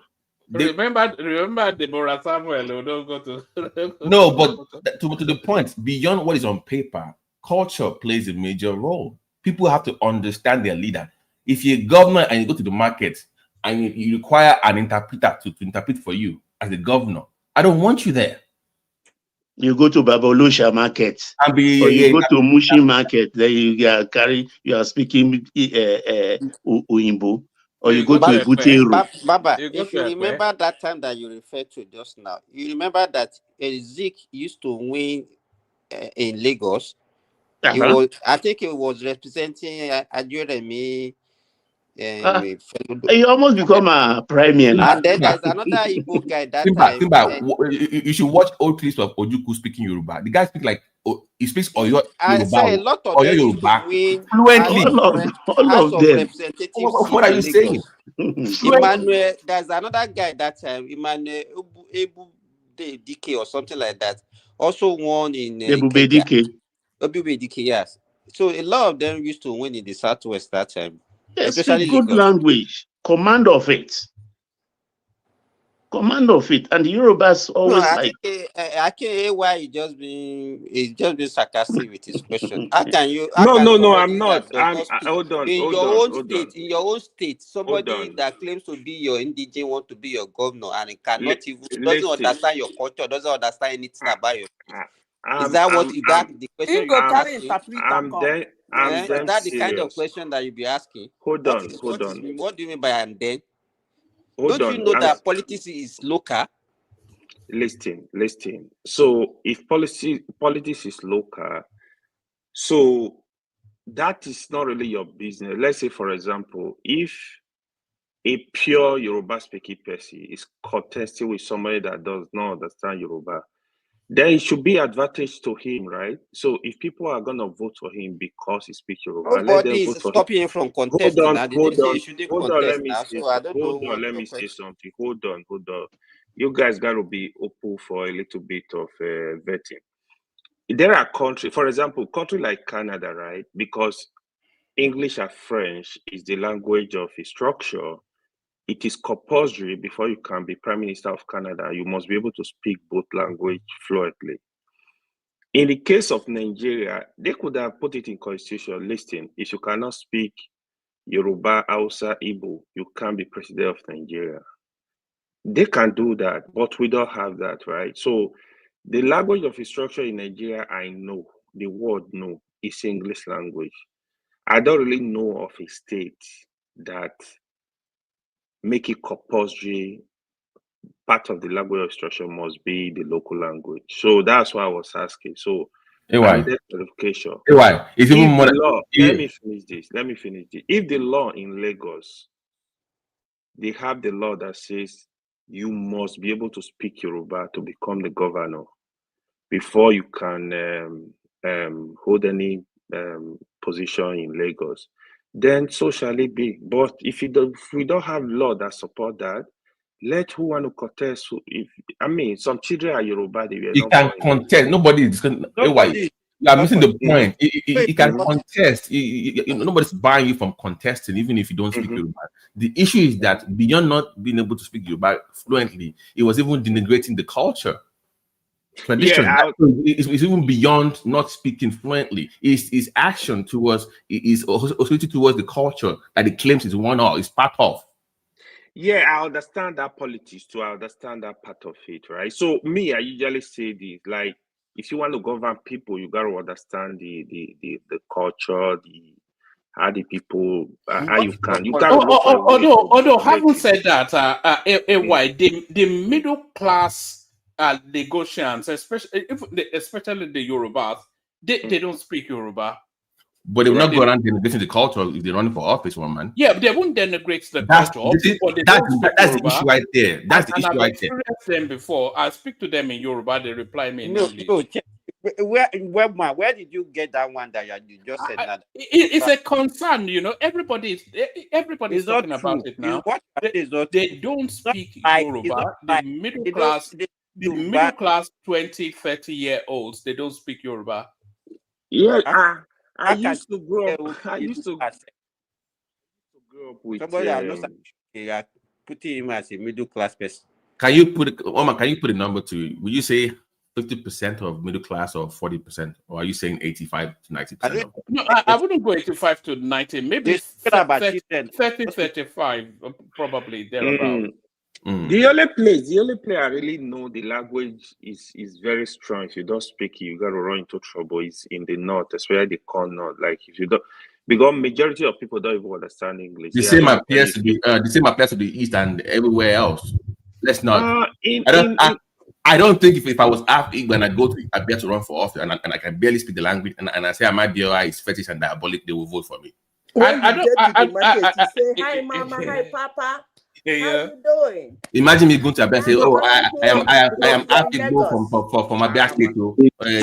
I don't think, BT, I don't think you being able to speak Igbo in the East will be enough. If if your dialect is not even local enough, they'll just woman. There's nowhere in Igbo land that somebody that can even speak Igbo fluently that is having status of this man. This CHINEDU, it can never be local government chairman in any state in Igbo land. That aside from the fact that he cannot speak Yoruba language, did you notice the day he went to Obatala? Right in the midst of his handlers, he stood like a staff. Not even bow. Not just his handlers. Let alone his uncle was there. Somebody. His father's younger brother. And wait a minute. And when in the interview, he said he does not think arrogantly. He said he does not think in Yoruba. Imagine. Yes. So now that guy will have become a tyrant.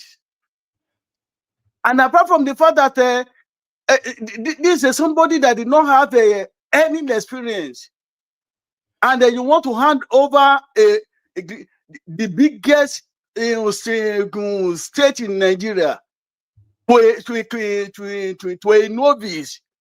Oh my God! The only thing is, one, while he made that giant scores in the 2023 elections, is the typical way of the voting patterns of Igbos when it's come to elections, and that is where Yoruba are very, very lacking. Yoruba is I don't. Sorry, we're bouncing back from you. If you are listening to us on a different device, can you mute me for a second? I can hear myself. Woman, can you mute me for a second? Am I bouncing? Yeah, you are bouncing. We can hear ourselves echoing back. So there's no. Okay, I think it's this car. Maybe yes. Maybe I should assist then. Yes. Are you? Hold on. Let me for a moment.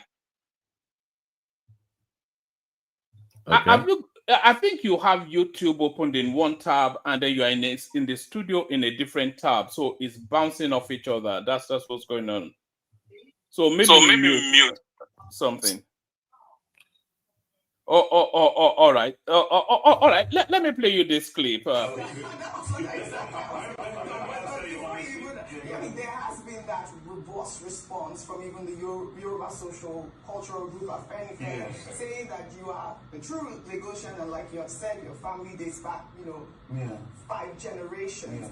But do you speak Yoruba? What do you say about the people that say you don't speak fluent I speak Yoruba, but my intonation is something that makes me laugh at you. Okay. But I understand Yoruba very well. I understand Yoruba as well.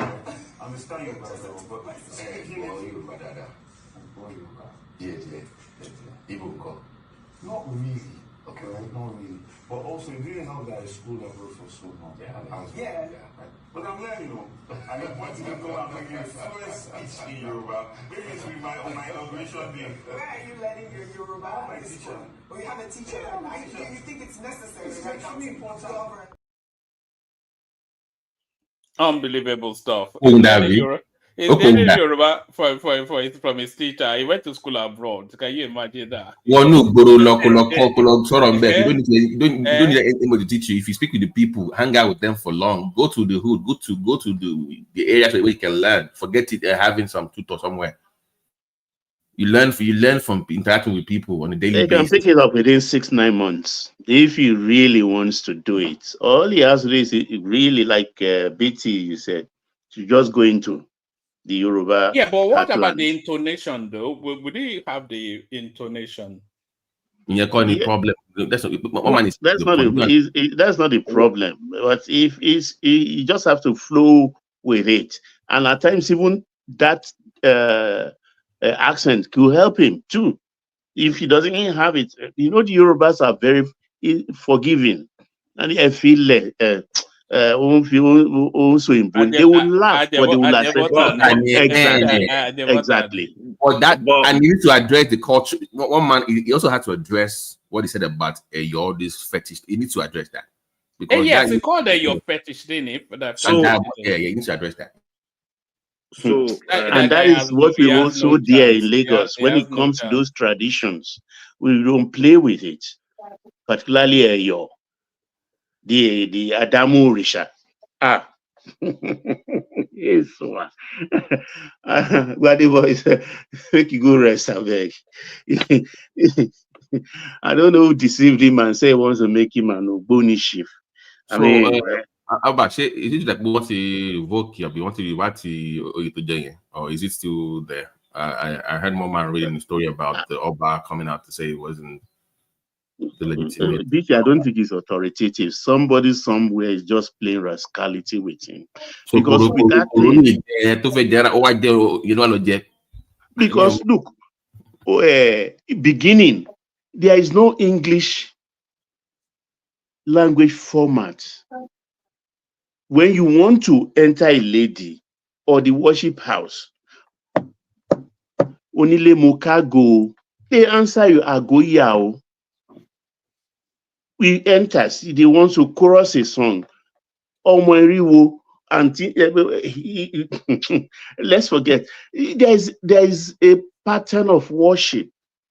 It's not done in English. It's done in Yoruba language, not even this normal one I'm speaking. The Aro language applied in these things are different. Like, for instance, when they want to say, whose son are you? They say, Omo Lesinye. Emi Omo Lagbaja, Omo Lagbaja, Omo Tamedu. You see, it's that's, you go Aro. But I don't know. Let me just shut my mouth. But it's just somebody is playing with him. These are serious matter. These are serious matter. This is not a. If you go to churches, Anglican churches on the island, you will see there this pew is donated by Lodge so and so. We don't hide it. In Yoruba land, particularly Egba, Ijebu, Lagos, it's not an hidden thing. It's not hidden.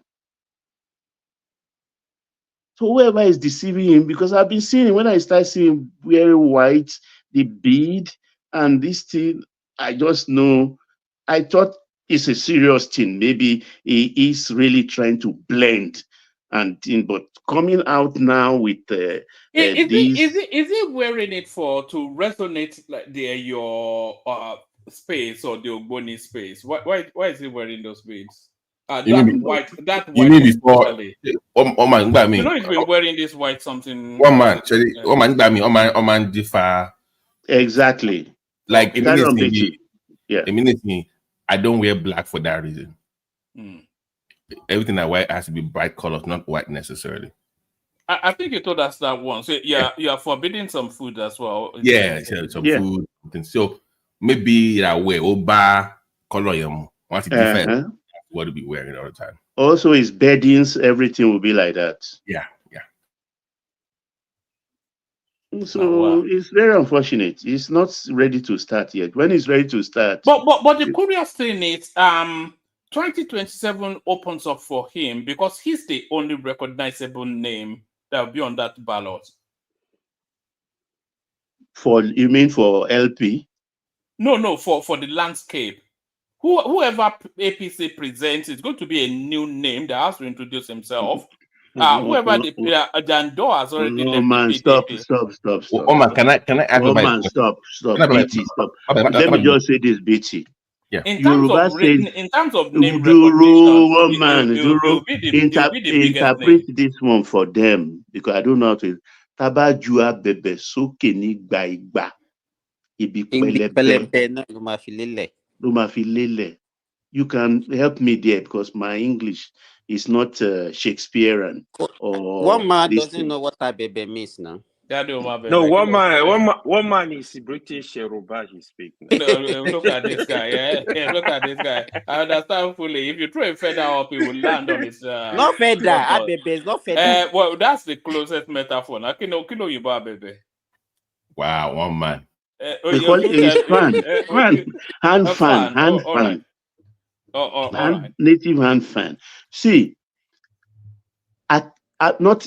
if I say money, one man, wait now. If I say money, that is too easy. I can put my neck on the shopping block.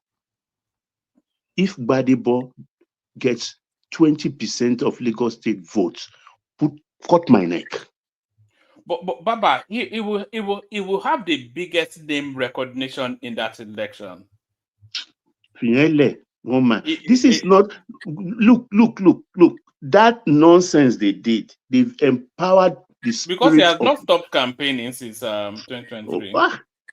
You are charging me. Look, the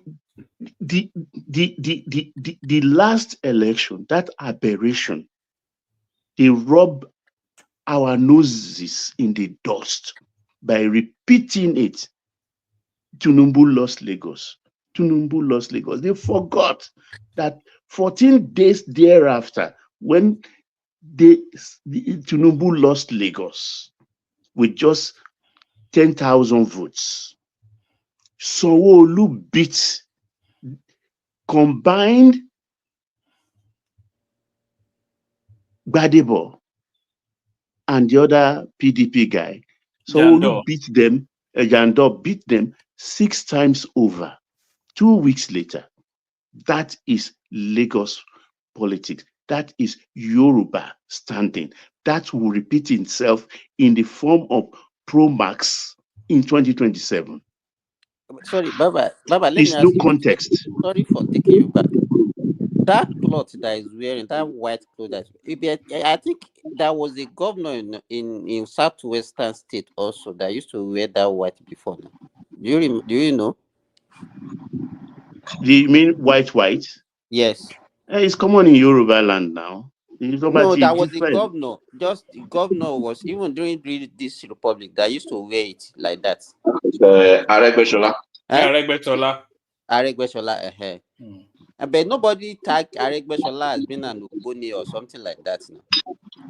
But the way he presents it, he's not coming out to say it. But I know, he knows.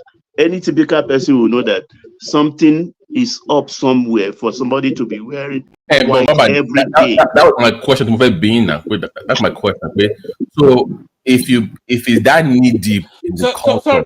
Sorry, BT. I would delay. You know why I'm muting you? There's a lot of background noise from you, so you can unmute if you are going to speak. But if you're not speaking, let me keep you muted because there's a waffling sound coming through. And there it is. Oh, sorry, BT, back to you. Okay, to my question to Baba, if it's that knee deep in the culture and tradition, like you claim, then why denigrate it in public? Was it for the vote for the Easterners? Why did he do it then? If he's that knee deep in the culture, like you claim.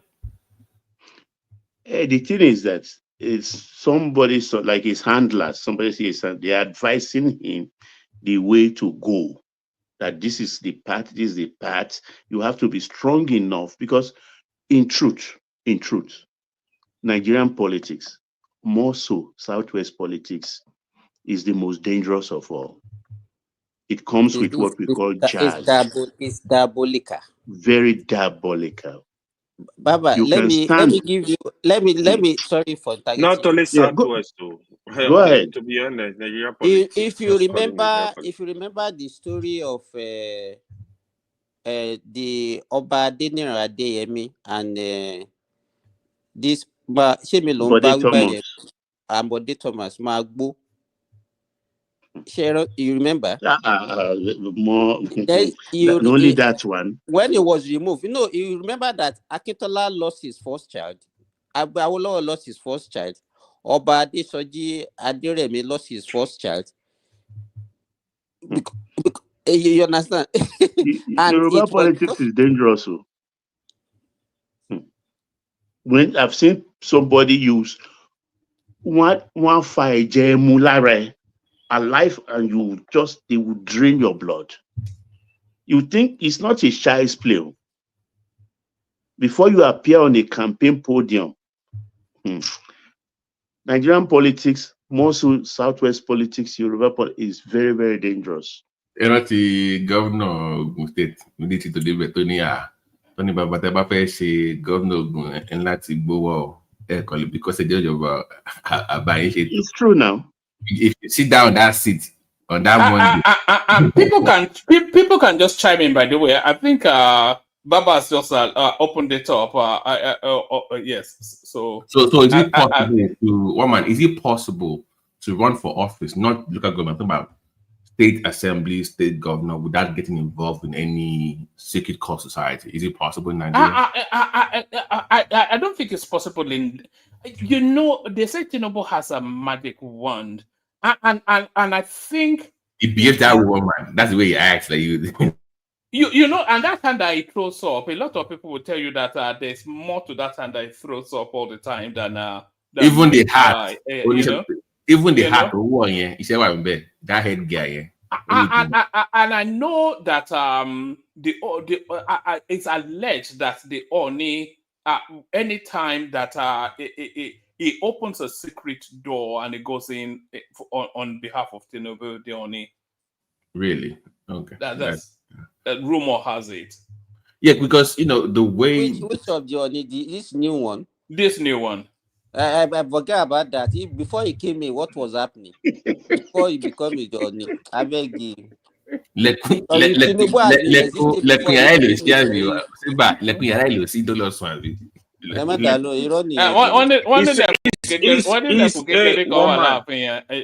a small door in there, that palace, a small door. So who has been opening it before he became the king? Who has been opening it for Tinubu before he became the king? The former one was opening it for him also. No, it was the only when Tinubu became president now. Before he became president, we are talking about somebody who has been in politics for almost 30-something years. Tinubu's politics up till 2023 was just his own personal journey. But then when he thrusted towards one man Tinubu was not a Yoruba journey until 2023. Come on. That's not accurate, woman. No. Since 07. No, you read the story on this program now. The former governor of Ogun told you they've been planning. For Tinubu to even broke into Afenifere and dismantle that Afenifere. What are you talking about? One man, you read the story. This guy told you, Oshoba told you, they've been planning this thing since 2007. It's nothing new. They've been planning this presidency since 2007.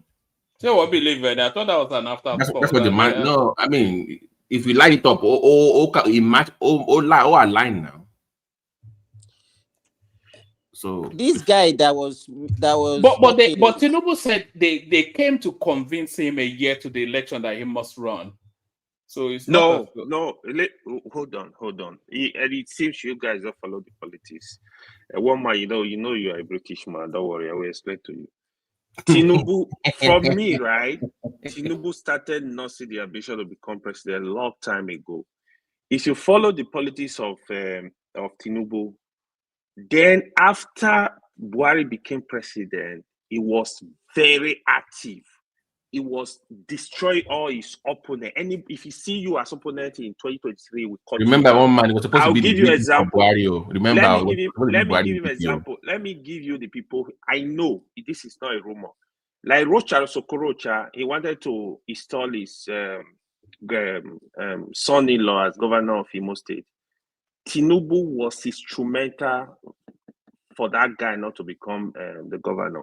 He did everything to make sure Hope Uzodinma got the ticket. That was one.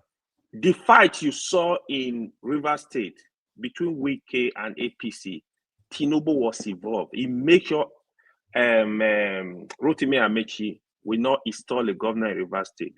The reason he was doing that, if he is able to install governor in Rivers State, we have the war chest to compete with him. So he started that fight very early. They also know that's why Amechi was part of the leading people that made sure Oshomole was removed as the APC chairman. The reason they did that is not because of any other, it's because of Tinubu. He was even lucky. At that point, he has to re-strategize. So Tinubu planned this thing long ago, but he became very, very active in making sure he cut everybody down in 2015. That was what happened. I don't totally agree with you. Tinubu is not, because the way we are taking Tinubu now. What about when they sideline him? Sorry, Simba. What about when they sideline him? That is president. Listen, that is what. When they sideline him, because they know that he might probably have presidential ambition. So, what do you call it? Amechi and the rest, and with Buhari, they don't want to give it to him. They sideline him very well. You cannot say he that is what I'm saying. I just said I don't believe he has so power to hold on, Rivers and Imo. I think he can give them money, but to influence it, I think it's not easy. Listen. Tinubu Sigo Adele installed Oshomole as APC chairman. You need to understand that. Tinubu Sigo Adele Tinubu is a very powerful man. Even the Sultan of Sokoto. Because the thing is, that's why you see here, he was the leader of APC. Buhari was not interested in politics. People don't understand that. That is why the Kabal in Aso Rock were able to form alliance against Tinubu ambition. Even not only that, even in Kogi State, if you know what happened between Yaya Bello and James Faleke, Tinubu wanted James Faleke. When Abubakar Audu died, they were actually supposed to announce James Faleke as the governor. But because of the forces against Tinubu in Kogi, that was why they didn't allow him. So let me finish this point. I'm telling you the point how people were fighting him, but he was resisting. He was just strategizing. He just got and said he would get there. People really fought Tinubu, but he had a plan. His plan was to install as much governor as possible, so that by the time he's ready, we have that full support across board. That was just you saw how Yaya Bello was. Ayo, one thing you must realize is that if he did not win that primary, that APC primary, it will move his machinery to SDP and probably form alliance with PDP. And he can't do anything. He will. He will. See, if Tinubu has failed the primary, forget it's done. Tinubu will not go to another party. Forget He that will one. not go to another party. Tinubu I will is just a go very to his smart house, patient. Ogeli. I think it's Let a me kind tell of you. I think it's a kind of He has people have been advising him to even move to another party to achieve. He refused. He even said it. I He think said if it he had not publicly. started primary, he would have just went back to his house and it's final. Let me tell you one thing about Tinubu. Well, let me tell you one thing I learned from his politics. He's very patient and he will strategize. It's not in a rush. He's very calculative. If Tinubu had wanted to just sorry, AY. So just 1 second. Gentlemen and Zeta, I'm going to step to the background. You guys carry on the conversation with yourself. I'll be letting people in and out, but I'll come off the screen. Carry. If Tinubu had wanted to just contest for president for contesty's sake, he will not give ticket to he will not give ticket to Ribado when he was in AC. He will not do that. He knew that, man, this is my turn. That Miloko, he invoked that Miloko. It was a deliberate move. People thought he was joking. He knew this was my chance. AY, 1 second. See, what you said earlier to Simba and the rest, I asked a question last week or so about Tinubu. I said, what is one quality about Tinubu? And AY just answered it.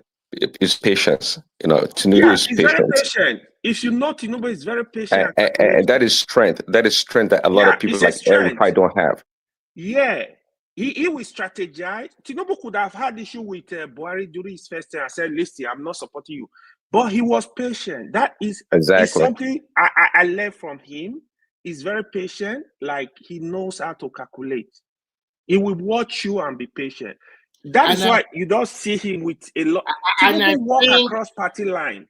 And I think it's a man that have like you play a double block, like he has like 2 or 3 options for every scenario. So this kind of person is very difficult to beat because let me answer that question, Remy. See, check this out. See, a person that listens, than talk too much, gathers information to respond accordingly to what people do and say.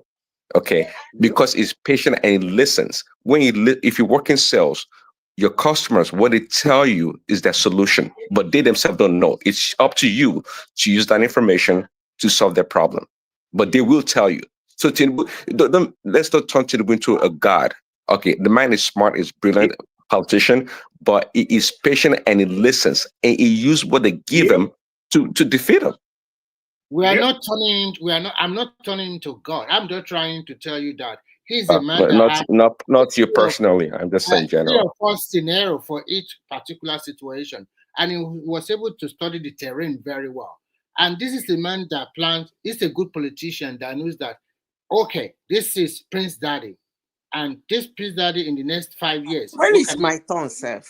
What can I expect from him? He can say, okay, maybe Prince Daddy will go another way. You already have another plan against you, which you don't know. So it's a lot of brain work. Apart from being patient, it's a lot of brain work. If you want to understand the patience of Tinubu, look at what he did to Abode. Tinubu could have instructed the House of Assembly to impeach Abode, but he didn't want to destabilize the state. He just patiently waited for him. By the time second term he's telling him, bro, my people said they don't want you. There is nothing I can do. When they interviewed Tinubu, he said, the people said they don't want you. It's not me. And he quietly, but they thought it was a joke. He wanted, if you understand politics of Lagos, he wanted to do the same thing to Fashola. Fashola popularity in Lagos was too much, one, during his first tenure. The second thing is PDP were in power. PDP were ready. If you drop Fashola, they will pick Fashola. With Fashola popularity, with PDP influence, they will come to Lagos and evade Tinubu. So Tinubu is very calculated. If I follow this guy for many years. If I learned about removal of Ambody in the mechanic workshop in Ilori. Yeah. I heard about the man came and repaired his car. And he was saying that you have to finish this thing now because we are going to remove Ambody. You understand? In a mechanic workshop in Ilori, you can imagine.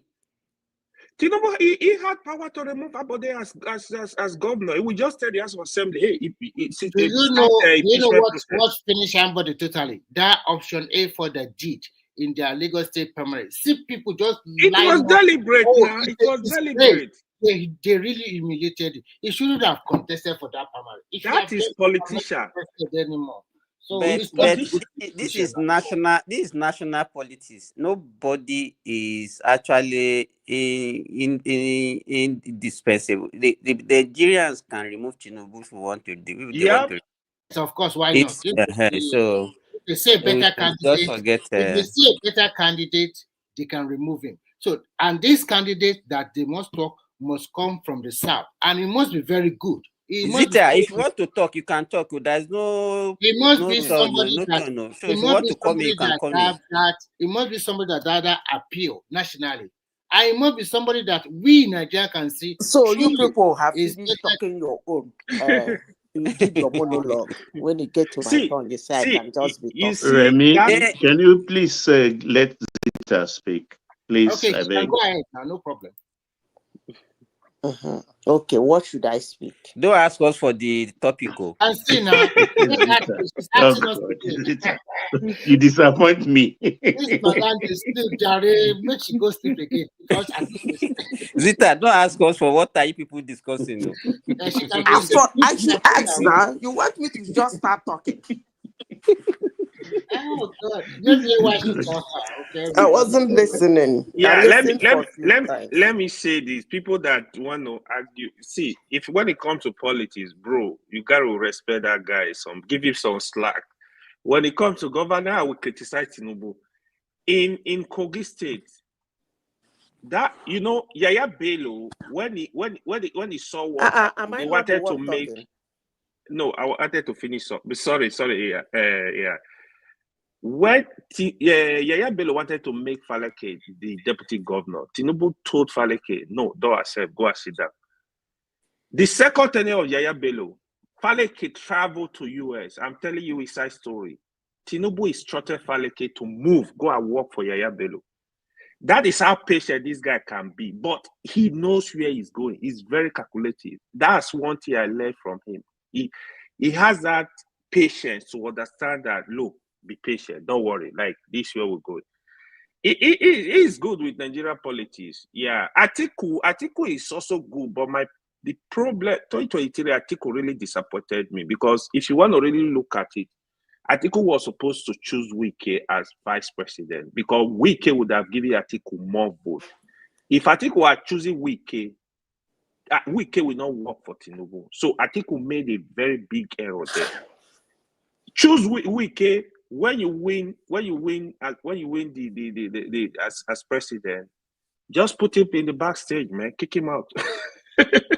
But that's just politics. I'm just discussing it from neutral point of view. But I feel he made a big mistake to go pick Okowa. Okowa don't have political value, even in Delta State. So that was a big error. So this politics, some more calculation. So who do you guys think that? It's not an error for picking Okowa. Why are you saying that? Tell us. Because they need the money. But we can have more money than No. What are you talking about here? No. See. Who sponsored Buhari election? Who sponsored Buhari election in 2015?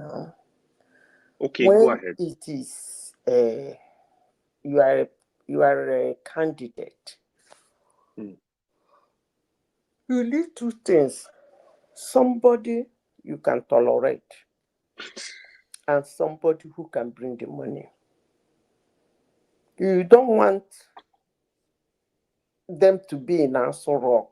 They'll be fighting like Obasanjo and Atiku. That in the morning somebody will be shouting, "Oh, thief, ole!" No.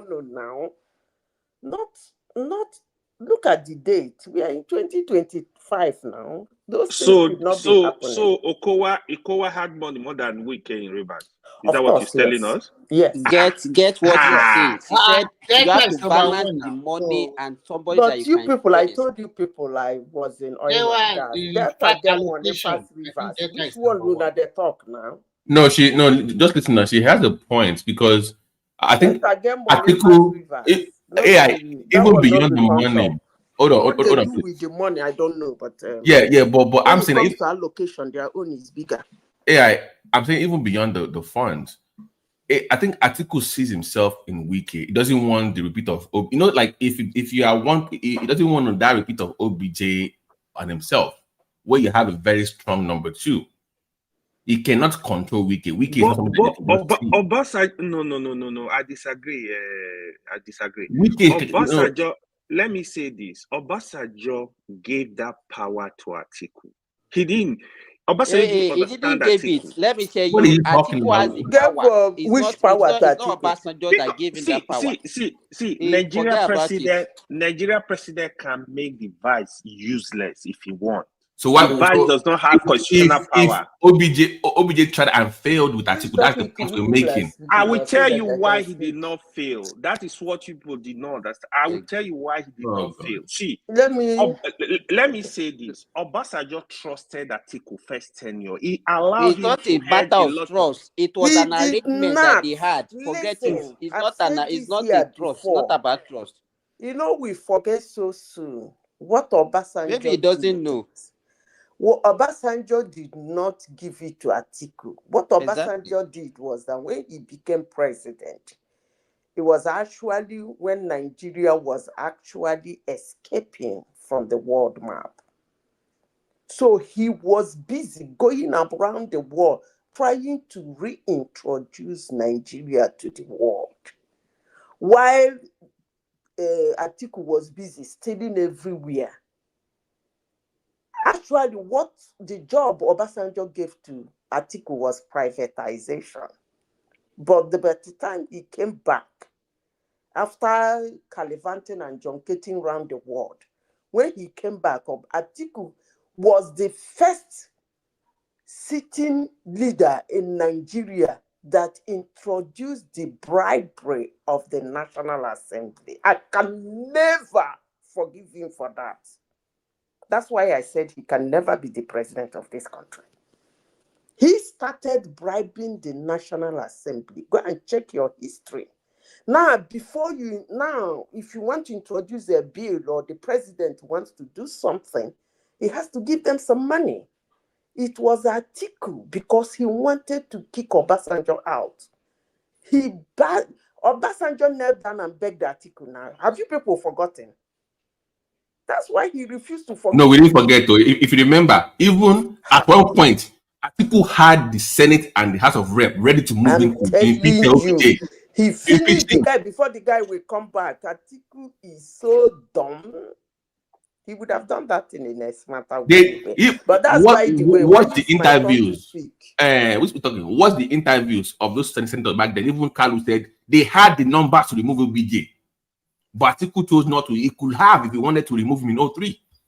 That is a fact. But here is it, right? So what do you mean is a weak VP? My point is that listen to what I'm saying. Anyway, my point is Atiku sees himself in Wiki.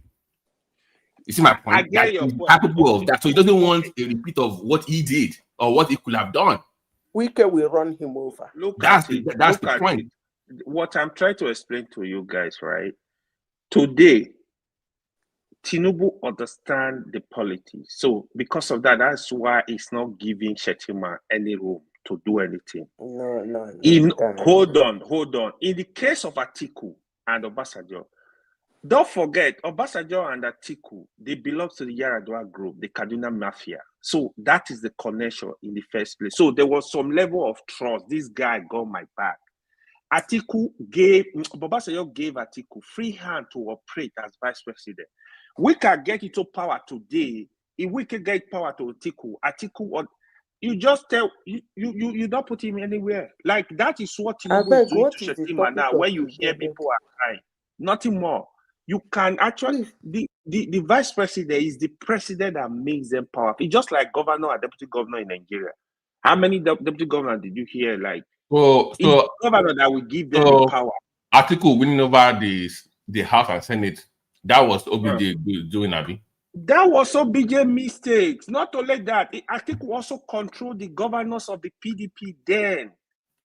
So the only person that helped Obasanjo during second tenure was Tony Aneni. You know what how Tony Aneni was able to return Atiku to Obasanjo to the ticket? What Tony Aneni did, we were just discussing the politics now. After sharing money for PDP, what's it called? The people that come to vote, right, in the primaries. You know what? Aneni, he has to stamp name of people on ballot paper. You get it to you want to vote, you see your name, you've collected money. Vote for That the other is the person topic, now. I beg. Let's not It move. was really dangerous politics. Huh? Yeah, So yeah, Atiku would that be able to cut Wike wing? Nothing will happen. Yeah, you can speak on anything. I don't think there's any topic. But the point I was making earlier, back to the Wike thing, is just like Wike clearly has more political value than Okowa ever had in his life. Yep. So on that front, and they have almost close to the same resources to run for. So it would have been the logical. I mean, not logical. I won't say logical. I thought you people were discussing about alliance and the alliance. Go ahead. The floor I don't understand. That was why I was asking. What was? Hey, go ahead. But the question is, what is the alignment now? Who is aligning with who? No, because the PDP now, the rumors is that the governors of PDP are trying to find their way into APC, because if you remember, like, they are like mostly first time governors, and they want to election, and they want to decamp to the APC, but in exchange support Atiku, that support Tinubu. That's what we are hearing. So that's it's not the only thing you are hearing. The governor of Cross River, or whatever, that one totally declared for Tinubu already.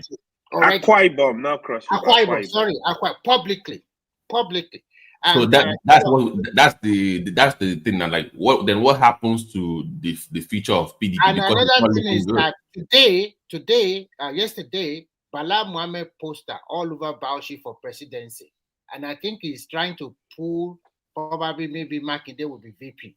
So they have already checkmated Atiku out of it. They don't want to give it to Atiku. Whether come rain, come shine. No, Atiku, no PDP. Remy, I'm sorry. Remy, AI, I'm sorry. I'm sorry. Until I see them defeat Atiku in their primaries, I don't believe that. Yes. Don't be surprised that even before that time, Atiku have cleaned the ticket of So Bala will run with who now? We're wrong with Makinde now as vice president. And Atiku will run with who? Atiku will go to SDP. No, I'm wrong with who? I don't know. You have to find maybe if Labour does not give him, there will be his GP. No. Let me tell you, the only thing that will make Atiku to go to SDP is after their convention in May. If they are succeeded in having it, institute their executives and then ceded the chairmanship to the North, that would give an indication that they needed a southern candidate. No, let me ask you a question before you go ahead. Yes, but if they still continue this way, Atiku will remain PDP. Remy, question, where is their chairman from right now? SDP, Remy. It's from the north now. It's from PDP. So if they fight, so that will tell you, I get your point. So the national chairman, the national secretary of PDP, according to Supreme Court, is from the Southeast. The guy that contested the last election that he lost in the Southeast and they are the one that is going to organize the convention. So after their May convention, that is when we now. You know what? Which May? This coming May. You know what, Simba? Both Wike faction. Listen, I listened to one thing that surprised me. Fayose on interview with Politics Today. He said immediately Makinde uttered some statement that he can also be president. He called him directly and he asked him point blankly that, are you sure you want? And he said no. He didn't say that. So what I'm trying to say is that Wike faction and Bala faction, they all agree that we should push Atiku out. And they are the ones that will control that convention. So, before you say national shame of any Let's see now. Don't let us preempt what is going to happen now. Okay. It's still under speculation. You are right. May is not very far. Let me tell you. PDP need to put their house in order, Joe. The truth is, No, if they they are ready, cannot put their hands in order because if they are ready, the first thing PDP should do, they need to come together, expel Wiki out of the party. But they can't do it. They don't have the balls. They are begging him now. You are wrong. Atiku is the one they need to kick out. Atiku is the one. No. It's not Wiki. AY, did you watch? AY, you are an Wiki is doing at the party now. Did you? No. AY, did you watch Show Me interview? What about Atiku that is going to visit the APC? SDP up and down. Expel him for what? What is the reason for expelling him? They are even begging him to come and fix the party. Did you hear? Show Me say come back and fix the party. Babati, wait. Let him tell us why they see. Let me tell you the politics of PDP, right? So here is the problem. Wiki sponsored PDP for long. So Wiki, I will tell you, he control half of the structure of the party in the country. This is where the problem is. That's why you see all of you see we pay. I've never seen anybody. You are not a party chairman. Hold on. Talking about. Is that why it's the structure. Is that why you are saying they should spare him? Yeah, because Wiki will never work for PDP. Listen, it's not going to happen in 2027. There is nothing. You know, one thing most people don't understand is that we don't really follow the politics in Nigeria, but we like to speak about it. In 2015, Atiku did what he did against Jonathan. They walked Jonathan out of their hotel. You forgotten? Okay. Buhari won. In 2019, the same Atiku came out to contest against Buhari. They ran to Tinubu. Tinubu said, who do you have? They said Atiku. He said, no, you don't have anybody. They contested that election. Let me not say 70%, let me say 60% of the money came from River State. They came second, went to court after everything. It was this weekend that was sponsoring it. When the whole thing died down, are you saying that? Let me finish. No, we have to ask you a question now.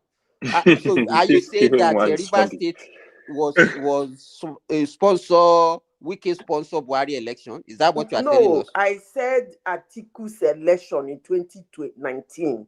Wiki the one he contested with Wiki did not sponsor a quick election in 2019. Okay. That's not a statement of fact. Okay, that's why I said that we like to speak about Nigerian politics. That's why we can say anything about our country. No, I'm not just saying anything. Let me finish. I follow Nigerian politics more than you, madam.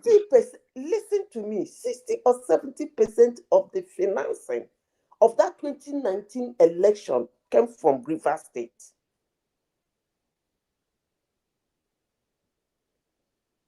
There is something you people have not noticed about PDP. That's why they are difficult to resurrect. They are the most stingy party I have ever seen. Public money, they are ready to embezzle public money. But when something happens that they should bring money from their pocket to get it right, they refuse. PDP has the most stingy candidates on the surface of the earth. And they stole the largest money. That is one attribute about them that Nigerians have never been able to see. That's why Wike is peppering them. Because he's the only one that has an open hand. He's dishing out money like yesterday. The rest will pocket their money. And that's the same thing that made them to fail in 2023. At a point in 2020, they were struggling financially, but most Nigerians did not notice it. We get locked up everywhere. So the question of removing, let me finish, because when I finish, go and make your investigation. Look, that's why I said, somebody said, why did he choose Okowa? I said, they need the money. Because when they make him the vice president, he did. He opened the vault because he wants to be the vice president. But the rest of the party members can never stay on the sideline to contribute money. Wike is the only person who stays on the sideline and dishes out huge sums. When I mean huge, I'm talking about running to 200 millions. So for somebody to come and say, kick Wike out of the party, that party died in 2019. It died. But most of you did not notice. PDP died in 2019. It was this Wike that resurrected it. When they failed the election in 2019, Peter Obi disappeared. Atiku ran to Dubai. All of them left the party. It was this Wike. He started to love again. Wike started sponsoring PDP since 2015, after 2015 election, not 2019. That's not actually correct. Wike started sponsoring the party after Buhari election. He took over the structure of the party, not in 2019. Hold on. In 2019, some of them contributed small money. Even Atiku brought his own money. Wike sponsored. That's why I said in 2019, he sponsored probably 60 or 70% of that. Madam, Atiku have money. But when they failed the election, when they lost the election, they disappeared. That was one of the things that angered Wike in 2023. Atiku abandoned the party and ran to Dubai.